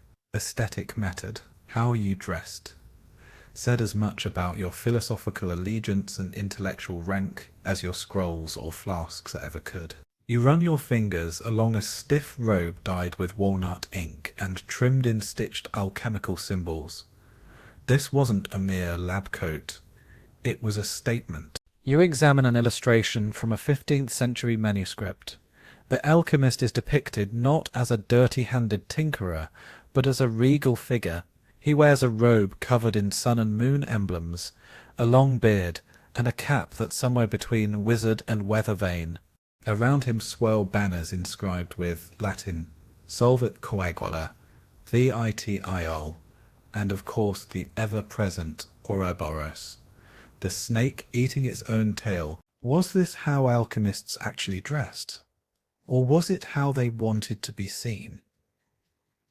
Historians still argue whether these depictions were accurate or aspirational. Some think the elaborate garments were symbolic, visual metaphors for purity, transformation, and knowledge. Others suggest that many alchemists, especially those working under royal or noble patronage, adopted dramatic attire intentionally. After all, if your science didn't produce reliable gold, your robes better at least look the part. You rummage through a chest and find an assortment of sashes, each dyed with different pigments: indigo, saffron, verdigris. These colours weren't arbitrary. In alchemical symbolism, colours carried weight. White albedo stood for purification, black nigrido for decay and death, yellow citrinitas marked awakening. Red rubido was the final stage, perfection. Some alchemists wore garments matching their current phase of work, dressing themselves like living metaphors. If you spotted someone in a deep black cloak muttering over a flask, it wasn't a funeral, it was just step one of the great work. You pick up a hat shaped like a cone, the brim embroidered with planetary symbols: Saturn, Jupiter, Mars, each planet linked to a metal, each metal to a body part, each body part to an aspect of the soul. Some alchemists believed that dressing in alignment with planetary hours enhanced the success of their experiments. So yes, wearing your Mars robe on a Tuesday made sense, if you believed Mars ruled that day, and that iron, Mars's metal, was your target. You reach now for a pair of gloves, tanned goat leather, stiff with age and soot. They're reinforced at the fingertips with copper studs. Practical, definitely. Stylish, debatable. But in a time when mercury was handled barehanded, gloves weren't just fashion, they were survival. You read a note in the corner of a tattered manual: wear gloves when handling the serpent's tears. They bite without warning. That would be vitriol, by the way. Acid. The gloves weren't optional. Of course, fashion also marked status. A master alchemist might wear a gold-trimmed sash, or a badge depicting the philosopher's stone. Apprentices were often dressed more humbly: simple wool, linen aprons, and occasionally cloth hoods to mark their rank. In some circles, just the right accessory could elevate your reputation. One alchemist wrote that he never appeared in court without his crimson mantle lined in lunar silk, claiming it drew more respect than his actual results. Then there were the talismans. You pick up a pendant etched with the square and circle glyph, known as the squaring of the circle, a visual representation of perfect unity. Another necklace holds a tiny glass vial of salt, symbolizing the body, the earth, the fixed. These charms weren't just decorative. They were worn for protection, for focus, or to signify belief in a specific alchemical school of thought. If you encountered someone with a lapis lazuli ring, they likely followed the Hermetic traditions. If they wore serpent earrings, probably Paracelsian. One quirky but well-documented fashion item was the alchemical apron. Not unlike a modern blacksmith's, it was long, thick, and designed to endure burns, stains, and the occasional acid splash. But many were also dyed with symbolic colours or adorned with embroidery, roses, suns, even Latin maxims. One surviving example in a museum bears the stitched phrase, "He who bears the fire must be tempered like iron." You can't help but admire the drama of it all. Of course, not all alchemists could afford such flair. You find references to rural practitioners dressed in patched robes, with belts made of rope and tools carried in baskets. But even then, the intentionality remained. A crude iron ring, engraved with a crescent moon, might mean just as much as a court-funded crimson cloak. For alchemists, the body was part of the work, the outer garment, a mirror of the inner process. There's a darker side to all this too. In times of tension, flamboyant clothing could backfire. You read a court record from 1432 about an alchemist arrested during a city fair for wearing a robe of forbidden symbols and confusing the common folk with celestial talk. His crime, a belt stitched with the Ouroboros and a hat shaped like a flame. Superstition turned fashion into evidence of heresy. Sometimes the wrong robe could be a death sentence. Still, most alchemists walked the line with care. You leaf through an anonymous alchemical diary filled with notes on both procedures and wardrobe. Begin distillation with the golden sash, one entry reads. Do not wear black on Thursday, Mercury disapproves. Whether this was spiritual caution or eccentric habit, it tells you something essential. They believed in harmony. Inner, outer, elemental, symbolic. And isn't that, in some odd way, the heart of alchemy? You stand now before a full-length mirror, one hand resting on a robe of midnight blue. Embroidered suns run down the sleeves. A silver serpent coils around the collar. You imagine yourself stepping into the lab robe, swirling, gloves in place, flask ready. You're not just dressed for success, you're dressed for transformation. Because for the medieval alchemist, fashion wasn't frivolous. It was part of the process, a declaration, a ritual, a way of aligning body with cosmos, self with symbol. So the next time you picture an alchemist, don't imagine a drab recluse hunched in the shadows. Picture a robed figure, trimmed in gold, head held high, eyes scanning the stars and the smoke.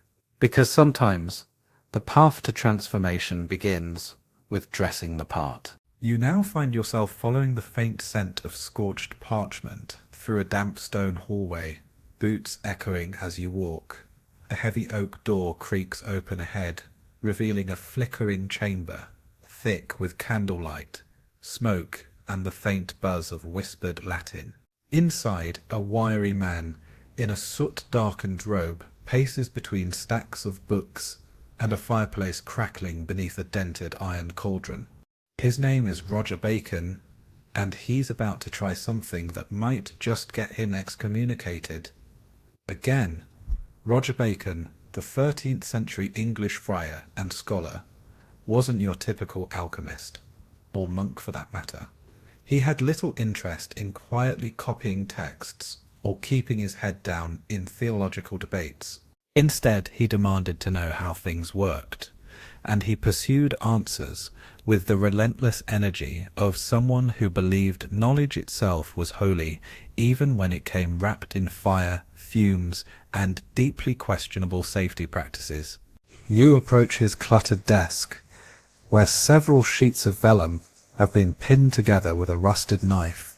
Diagrams of planetary cycles sit beside rough sketches of distillation coils.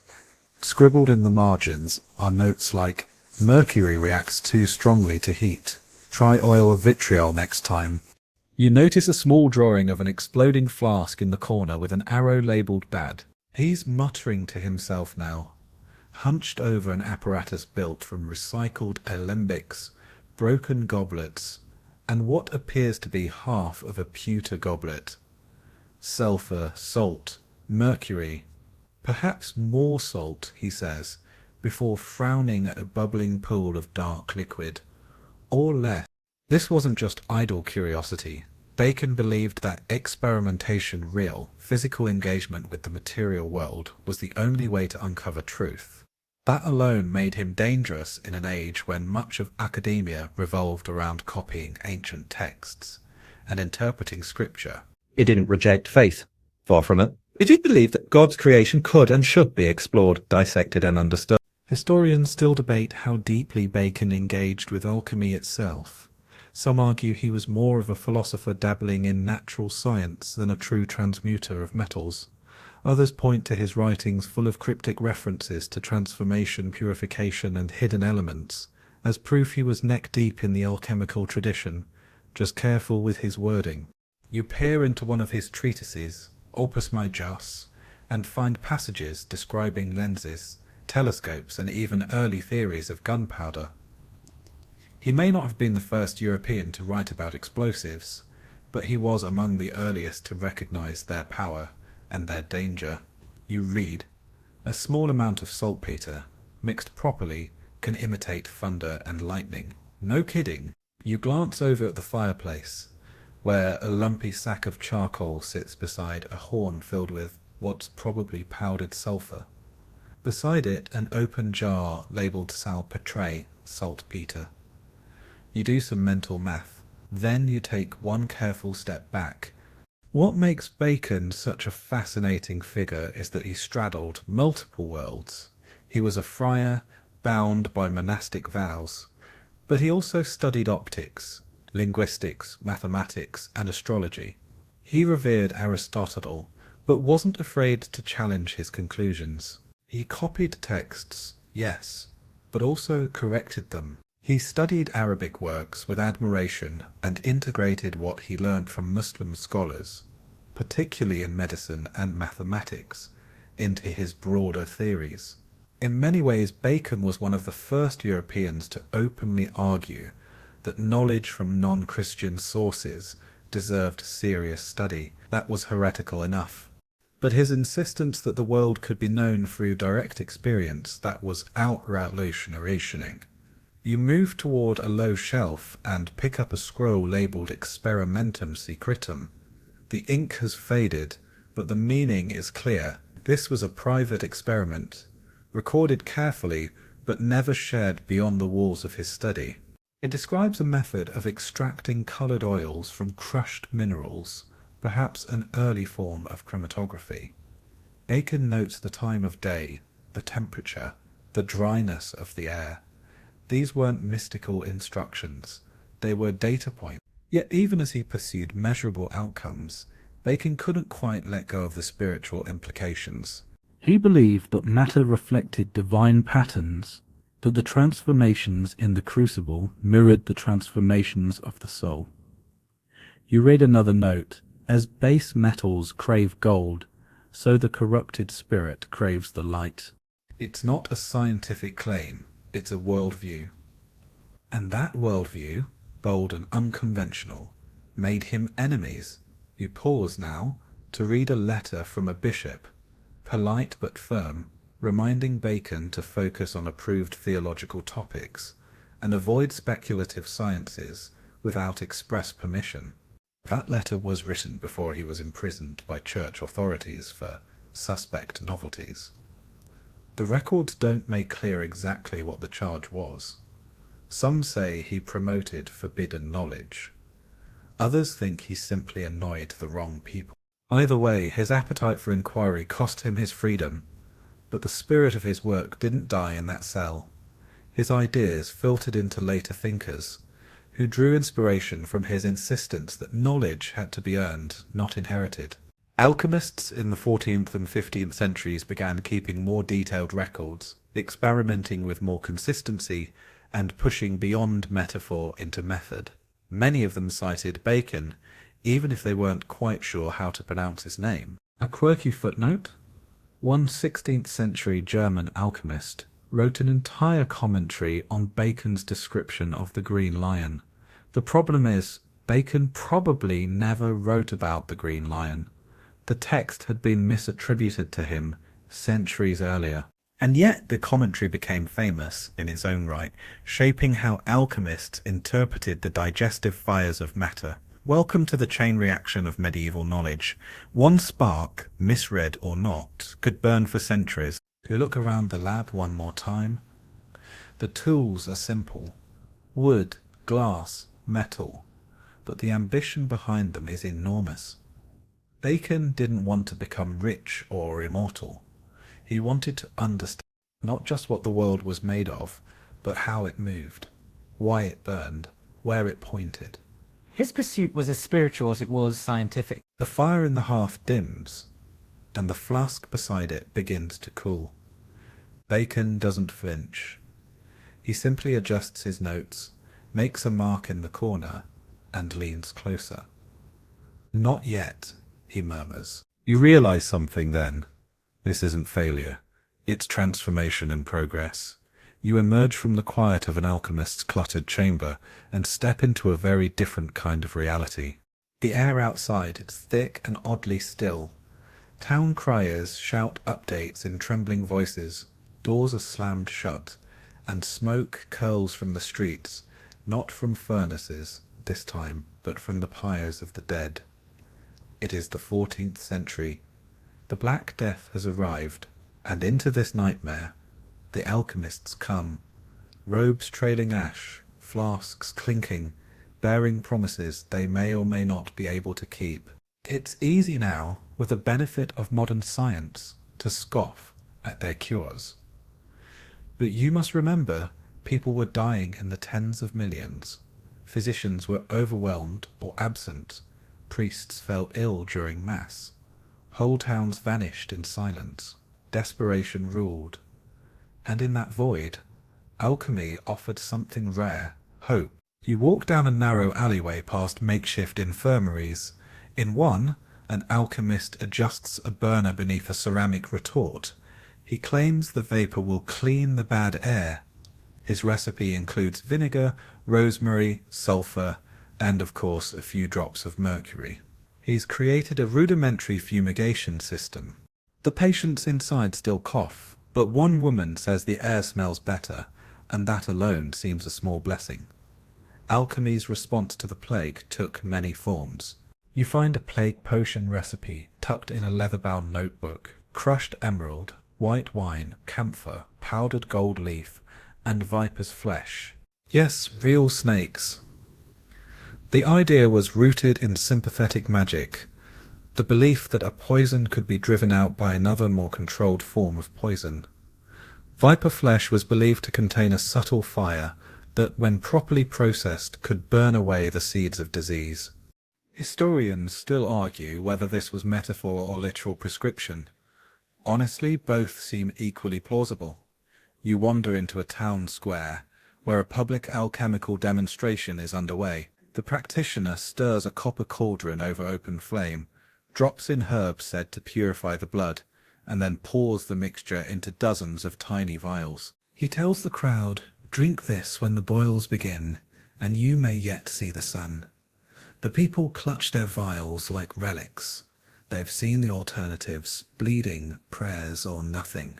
In one city, you find alchemists burning sulfur and arsenic in the streets, believing the acrid smoke would kill the plague vapors thought to cause illness. Others carried aromatic balls of resin and herbs to ward off miasma. These pomanders, often soaked in alchemically prepared oils, were kept in pouches, worn on belts, or even sewn into collars. They may not have stopped the plague, but they masked the smell of death, which was sometimes half the battle. A curious recipe from 3049 advises coating the body in a mixture of rose oil, vinegar, and ground silver. The author writes, "The metal calms the humours, the oil preserves the flesh, and the vinegar keeps the spirits at bay." It sounds poetic, but there's a grain of truth buried in it. Vinegar is mildly antiseptic. Silver, in certain forms, does kill bacteria. As for rose oil, well, it probably just made you easier to bury. One of the more famous alchemical texts of the time, the Book of the Angel Raziel, was reprinted widely during the plague years. Though mystical in tone, it offered herbal remedies, prayers, and planetary alignments, believed to protect the soul and body alike. You flip through a copy now on one page, an illustration of an angel with a flaming sword, on the next a list of ingredients for elixir against the black swellings. It includes mint, frankincense, dragon's blood, a plant resin, not actual dragon, and crushed pearls. You visit a monastery where a group of nuns tend to the sick with ointments made from recipes passed down for generations. Some are clearly alchemical in origin, distilled tinctures, mineral powders, and unguents infused with planetary symbols. One nun tells you, "We do not promise to save their lives, only to ease their passage." Her balm smells of lavender and myrrh. The patient sighs when it touches his skin. Sometimes that's the best medicine there is. There's a darker side to all this, of course. Alchemists, like everyone else, were afraid. Some locked themselves away and wrote frantically, hoping to distill immortality before the disease reached their door. Others made false claims to profit from the chaos. You read a city edict from Avignon, warning citizens about men in cloaks who promise immunity for a silver coin. A few of those men were flogged. A few vanished before justice could find them. And yet, amidst the fear and charlatanry, genuine attempts at healing persisted. You read a journal entry from a Flemish alchemist in 1351. 3 days I tended the boy with a syrup of sage and gold salt. On the 4th he rose. On the 5th he danced. I do not know what saved him, but I give thanks. Was it the remedy, the boy's own immune system? Pure chance? Historians still argue, as they always do. But the alchemist believed, and maybe that belief shaped the outcome. Alchemy also offered something less tangible but deeply needed: narrative. In a world turned upside down, where people died without warning and faith seemed to falter, alchemy insisted that the universe still had patterns. That matter could be transformed. That suffering had a purpose. You sit beside a dying scholar who whispers, perhaps this is the nigredo, the blackening, the first step in the great work. After death, purification, then rebirth. You leave the infirmary and step back into the street, where a new batch of plague doctors pass. Their long-beaked masks are filled with alchemical herbs: lavender, cinnamon, clove, sometimes opium. It doesn't stop the plague, but it gives them courage to walk into death's shadow. That counts for something. One quirky anecdote you come across in a marginal note. An alchemist in Venice tried sealing his windows with powdered gold, believing its incorruptibility would protect his household from the plague. It didn't, but when the house was later demolished, the walls glittered faintly in the afternoon sun. A small, strange legacy of hope. As the Black Death slowly waned, many of these remedies faded into obscurity. The more fanciful claims were dismissed, and practical healing began to separate from alchemy. But the memory of those desperate experiments lingered. You pick up a later medical text that includes a tincture for fever. In small print below, it reads, adapted from the work of one brother Anselm, 1350 during the pestilence. No mention that Anselm is an alchemist, but his recipe endured. You return to the now quiet alchemist's workshop. The crucible is cold, the herbs long dried, the remedies emptied, but the records remain, ink-stained and hopeful. Not triumphs, perhaps, but attempts. Honest, often heroic attempts, in a time of great darkness. And that, in its own imperfect way, is alchemy too. You stand now on a bridge, not a physical one, but a quiet transitional place between two worlds. Behind you lies the smoky metaphor-laced chamber of medieval alchemy, thick with incense, symbols and chants. Ahead of you is the sterile, brightly lit lab of modern chemistry, with precise scales, glass tubing, and spreadsheets. But for one brief, shimmering moment in history, those two worlds overlapped, blurred together like pigment in an alchemist's vial. This is the slow metamorphosis from magic to science. You begin your walk in the late 1500s, when European alchemy was undergoing a profound identity crisis. Its practitioners were torn between two urges: to preserve the mystery of transmutation and to chase down repeatable, observable results. You find yourself in a study filled with both. There's a retort still blackened from use, and beside it a shelf stacked with carefully organized notes, labeled with headings like reproducible reactions and controlled outcomes, and on the wall a framed sketch of the philosopher's stone. Some habits die hard. You leaf through one of the notebooks. It's a beautiful contradiction, a page detailing the weight of sulfur added to copper filings, followed immediately by a poetic declaration that the spirit of Venus has at last yielded her secret. This is the age of transition, when the same person could spend the morning running quantitative tests and the evening dreaming of turning water into gold. Much of this shift was propelled by the work of Paracelsus, whom you glimpsed back in section. Though he died in the 1540s, his legacy exploded in the generations that followed. He had insisted that alchemy must serve medicine, and that experimentation was sacred. He mocked the old medical establishment, but he left behind a method: isolate, observe, distill. His followers, known as the Paracelsians, carried those ideas forward with a seriousness that began to reshape alchemy's purpose.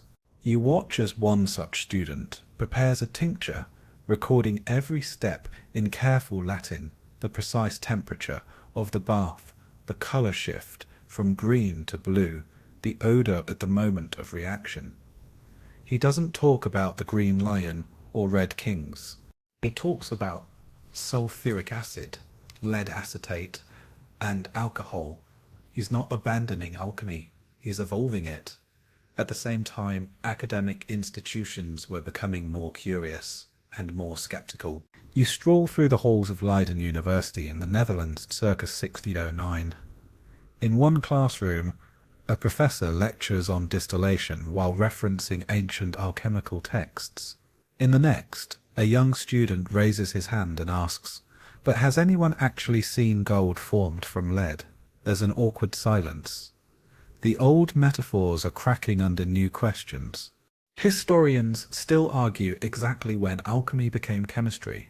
Some pinpoint the publication of The Sceptical Chymist by Robert Boyle in 1661.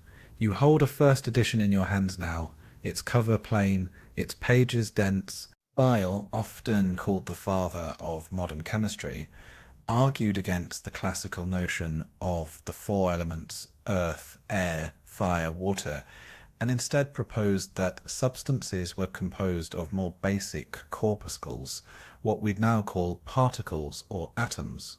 Boyle's work marked a sharp departure from symbolic language. Gone were the dragons and suns. In their place, clear procedures, careful records, and experiments designed to be repeatable by others. You peek at one of his experiments involving the combustion of phosphorus. The description is dry, methodical, and strangely thrilling. It's not just about what happens, it's about proving how and why it happens. But don't get the wrong idea. Boyle wasn't anti-alchemy. In fact, he spent much of his life also searching for the Philosopher's Stone. He even defended its possibility in his personal writings. The difference was that he wanted to prove it scientifically, not mystically. He believed transmutation might one day be real, but only through the laws of nature, not by invoking celestial marriage between the Red King and White Queen. This messy overlap continued for decades. You're now in a laboratory in Paris in the 60s. The workbench is covered in precise instruments, balances, crucibles, etched glassware. And yet, the alchemist turned chemist still wears a sun and moon ring and keeps a scroll of Hermes Trismegistus in his drawer. The sacred never quite left.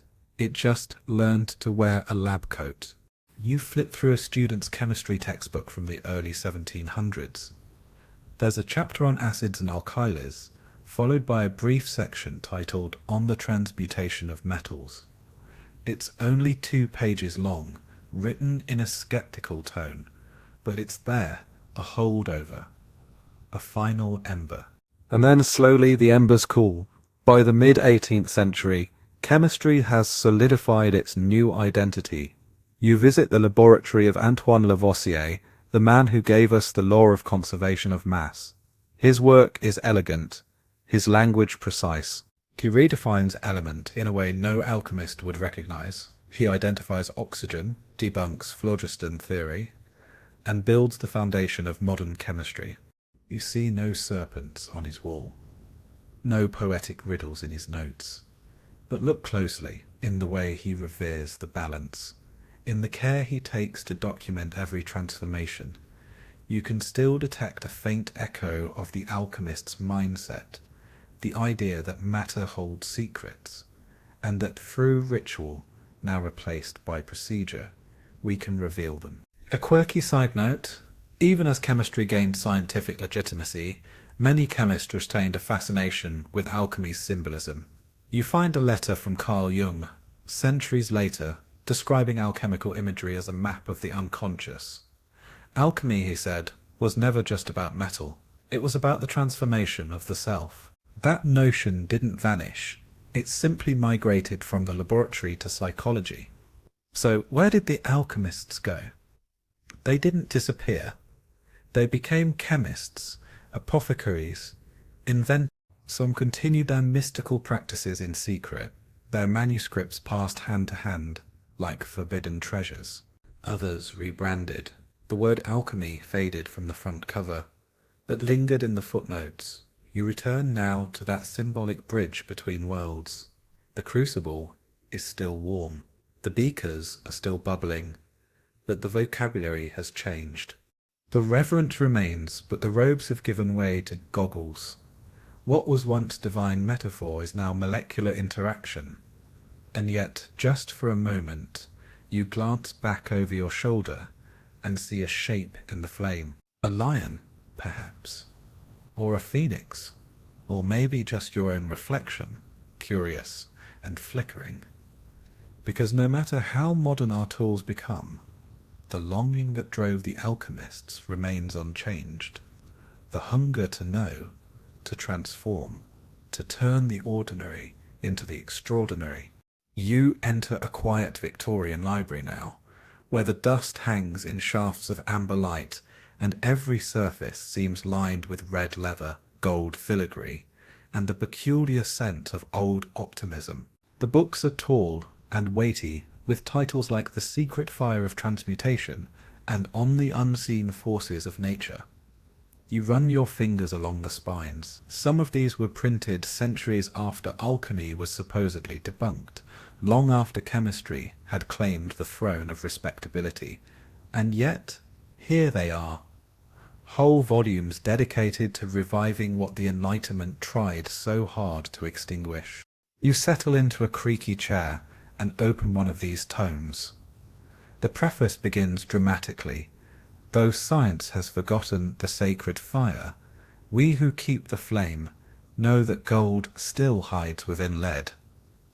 You glance at the date. In an era of steam engines, electrical experiments, and Charles Darwin, someone was still earnestly searching for the philosopher's stone. This is the strange, lingering afterlife of alchemy. Long after its golden age faded, its ideas, its language, its yearnings continued to shimmer just beneath the surface of modern thought.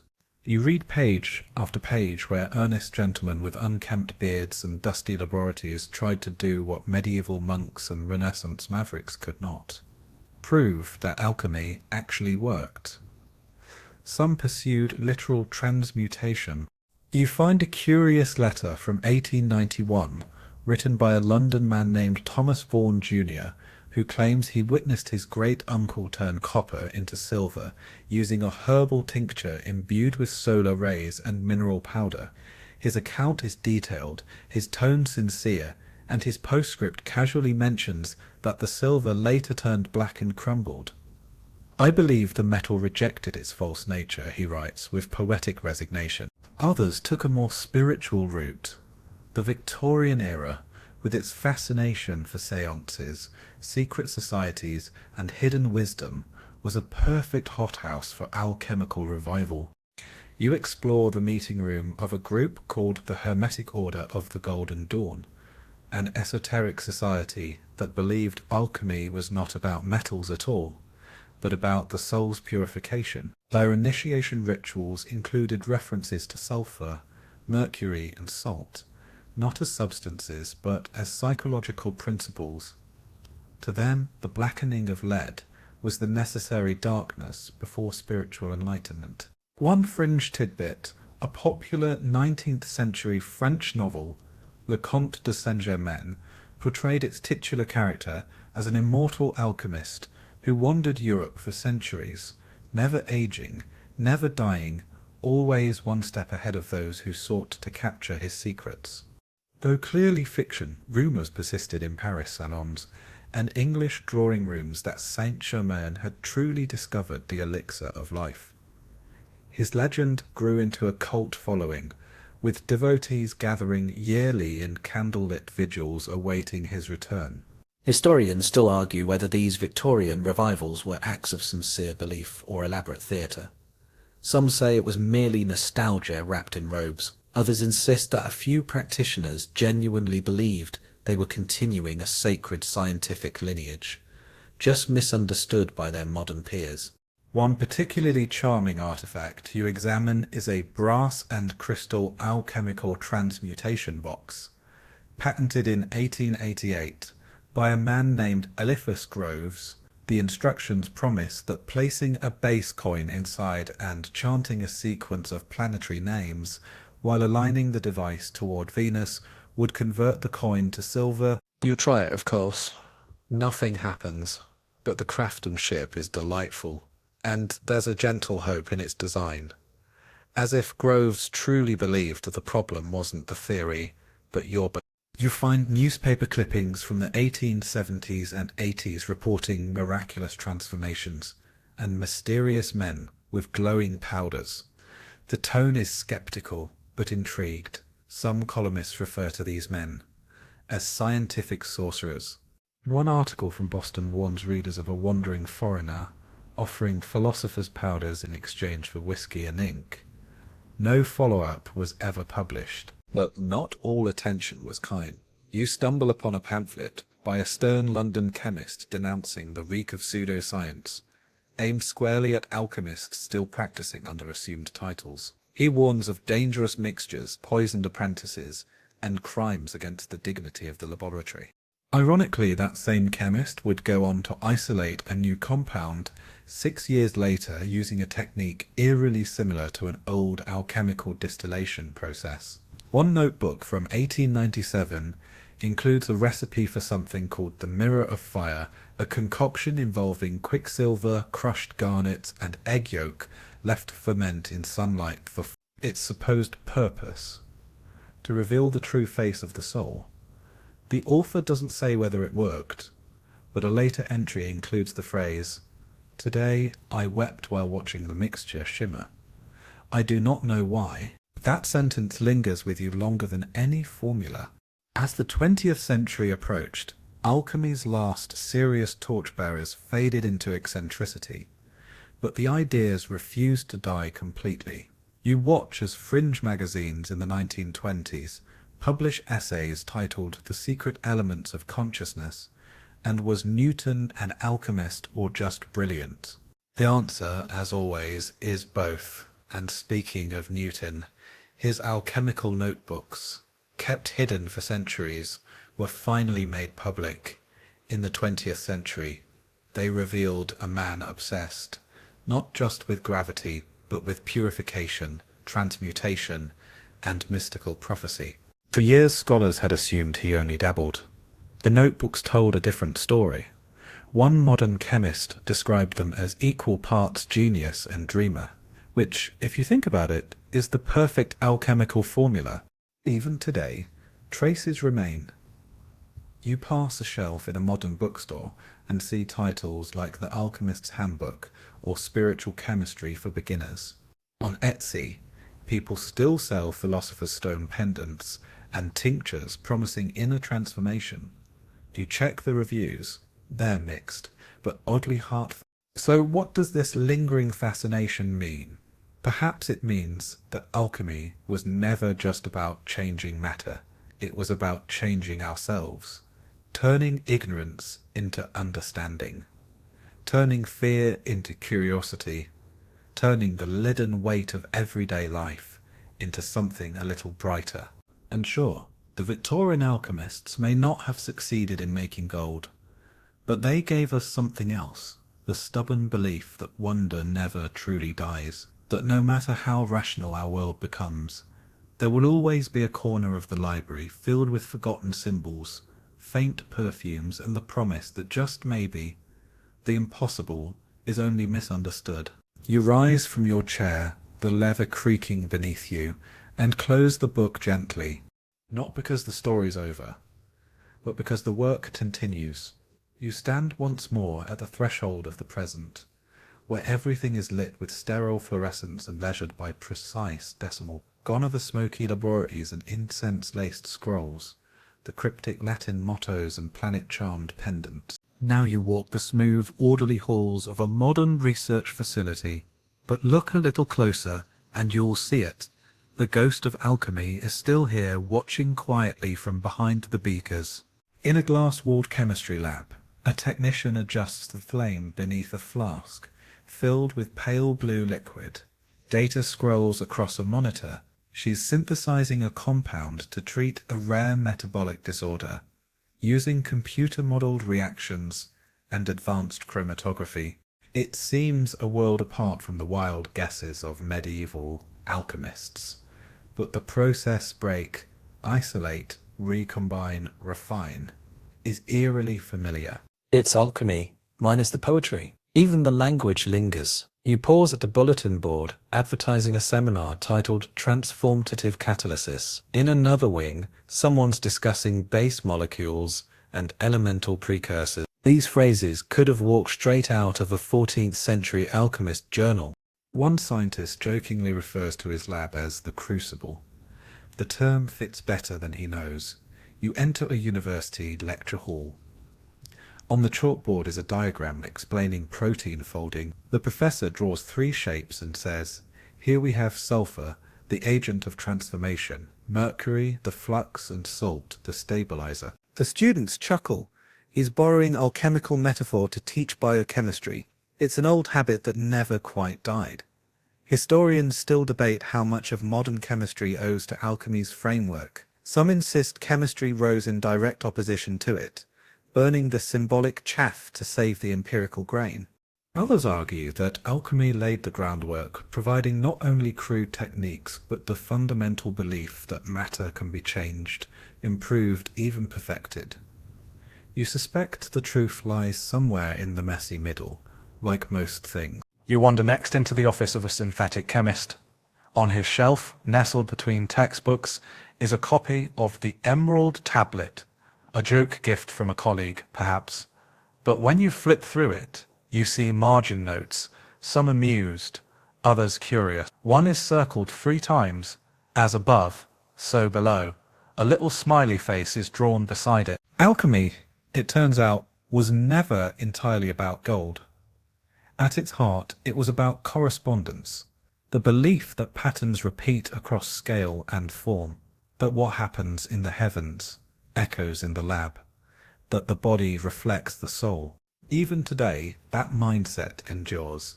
In biology, study of fractals, in physics, unified field theories, in neurosciences, mapping of internal states to external behaviors.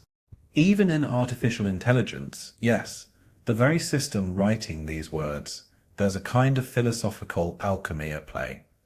You feed in raw language, pattern it through layers of transformation, and voila, something new emerges. It's not gold, but it's not lead either. And look at medicine. Nanotechnology now sends tiny machines into the bloodstream to repair tissue and deliver treatments.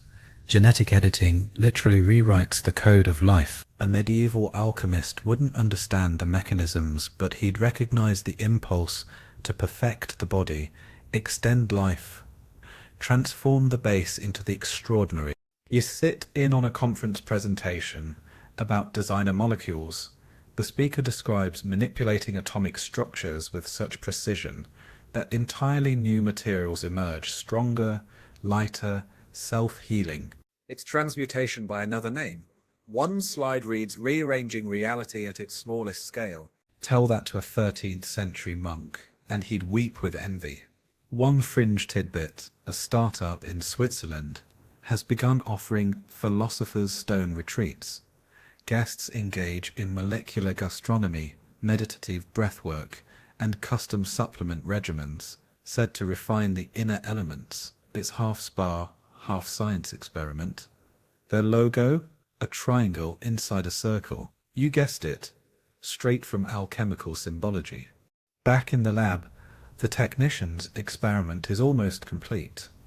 She taps a few keys, and a report prints. The compound is stable. You watch as she holds the vial to the light and whispers, "Nice." It's a quiet victory, but a real one.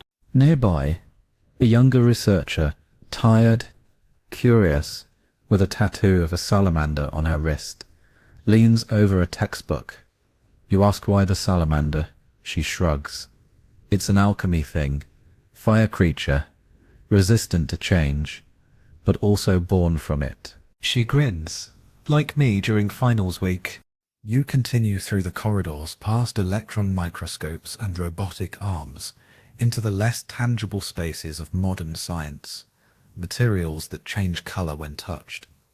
Substances that remember shapes, liquids that defy freezing.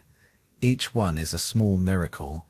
And each echoes the dreams of those long-ago seekers hunched over their grimy crucibles, whispering prayers to Mercury. So where does this all lead? Maybe nowhere. Maybe it's just a circle. Lead to gold, gold to lead. The Philosopher's Stone was never meant to be found. It was meant to be pursued. The process was the goal. The fumbling in the dark. The questions whispered through smoke. The belief that understanding was always just one turn of the flask away. And in that way, alchemy didn't fail. It became chemistry, and then it became everything else. It became the way we approach the unknown, not with certainty, but with ritual, curiosity, and a little flair for drama. Whether you're grinding herbs in a medieval mortar, or coding molecular simulations in a quantum lab, the longing is the same. To understand, to transform, to leave something better than you found it. You stop now, in front of a modern glass cabinet containing ancient alchemical tools. Burnt copper, cracked glass, faded parchment. Next to them, a glowing LED sign reads, "Research in progress." And you realize it always will be. The lights dim softly in the lab, and the quiet hum of machines fades into the background. You hear only your breath now, slow and steady, like the rhythm of a pendulum marking time. The transformation is complete, not of metals, but of thought, of story, of curiosity gently stirred from slumber. The alchemists, in all their mystery and madness, are resting now, robes folded, flames extinguished, crucibles cooled. Their whispers drift like smoke through the corridors of time, faint but still present, like an old dream you almost remember. And you curled safely beneath your blanket, the night settling around you, have travelled centuries in a single breath. You've wandered through smoky monasteries and golden courts, through plague-racked towns and glowing laboratories. You've met fools and visionaries, skeptics and believers, all chasing the same shimmer at the edge of understanding. Let the images linger for a moment longer, the glint of gold leaf on parchment, the hiss of water on hot stone, the quiet scratch of ink recording some half-remembered recipe. Let it all dissolve now, gently, into silence. You are safe. You are still. There is nothing more to search for tonight. Only rest, only peace, only sleep.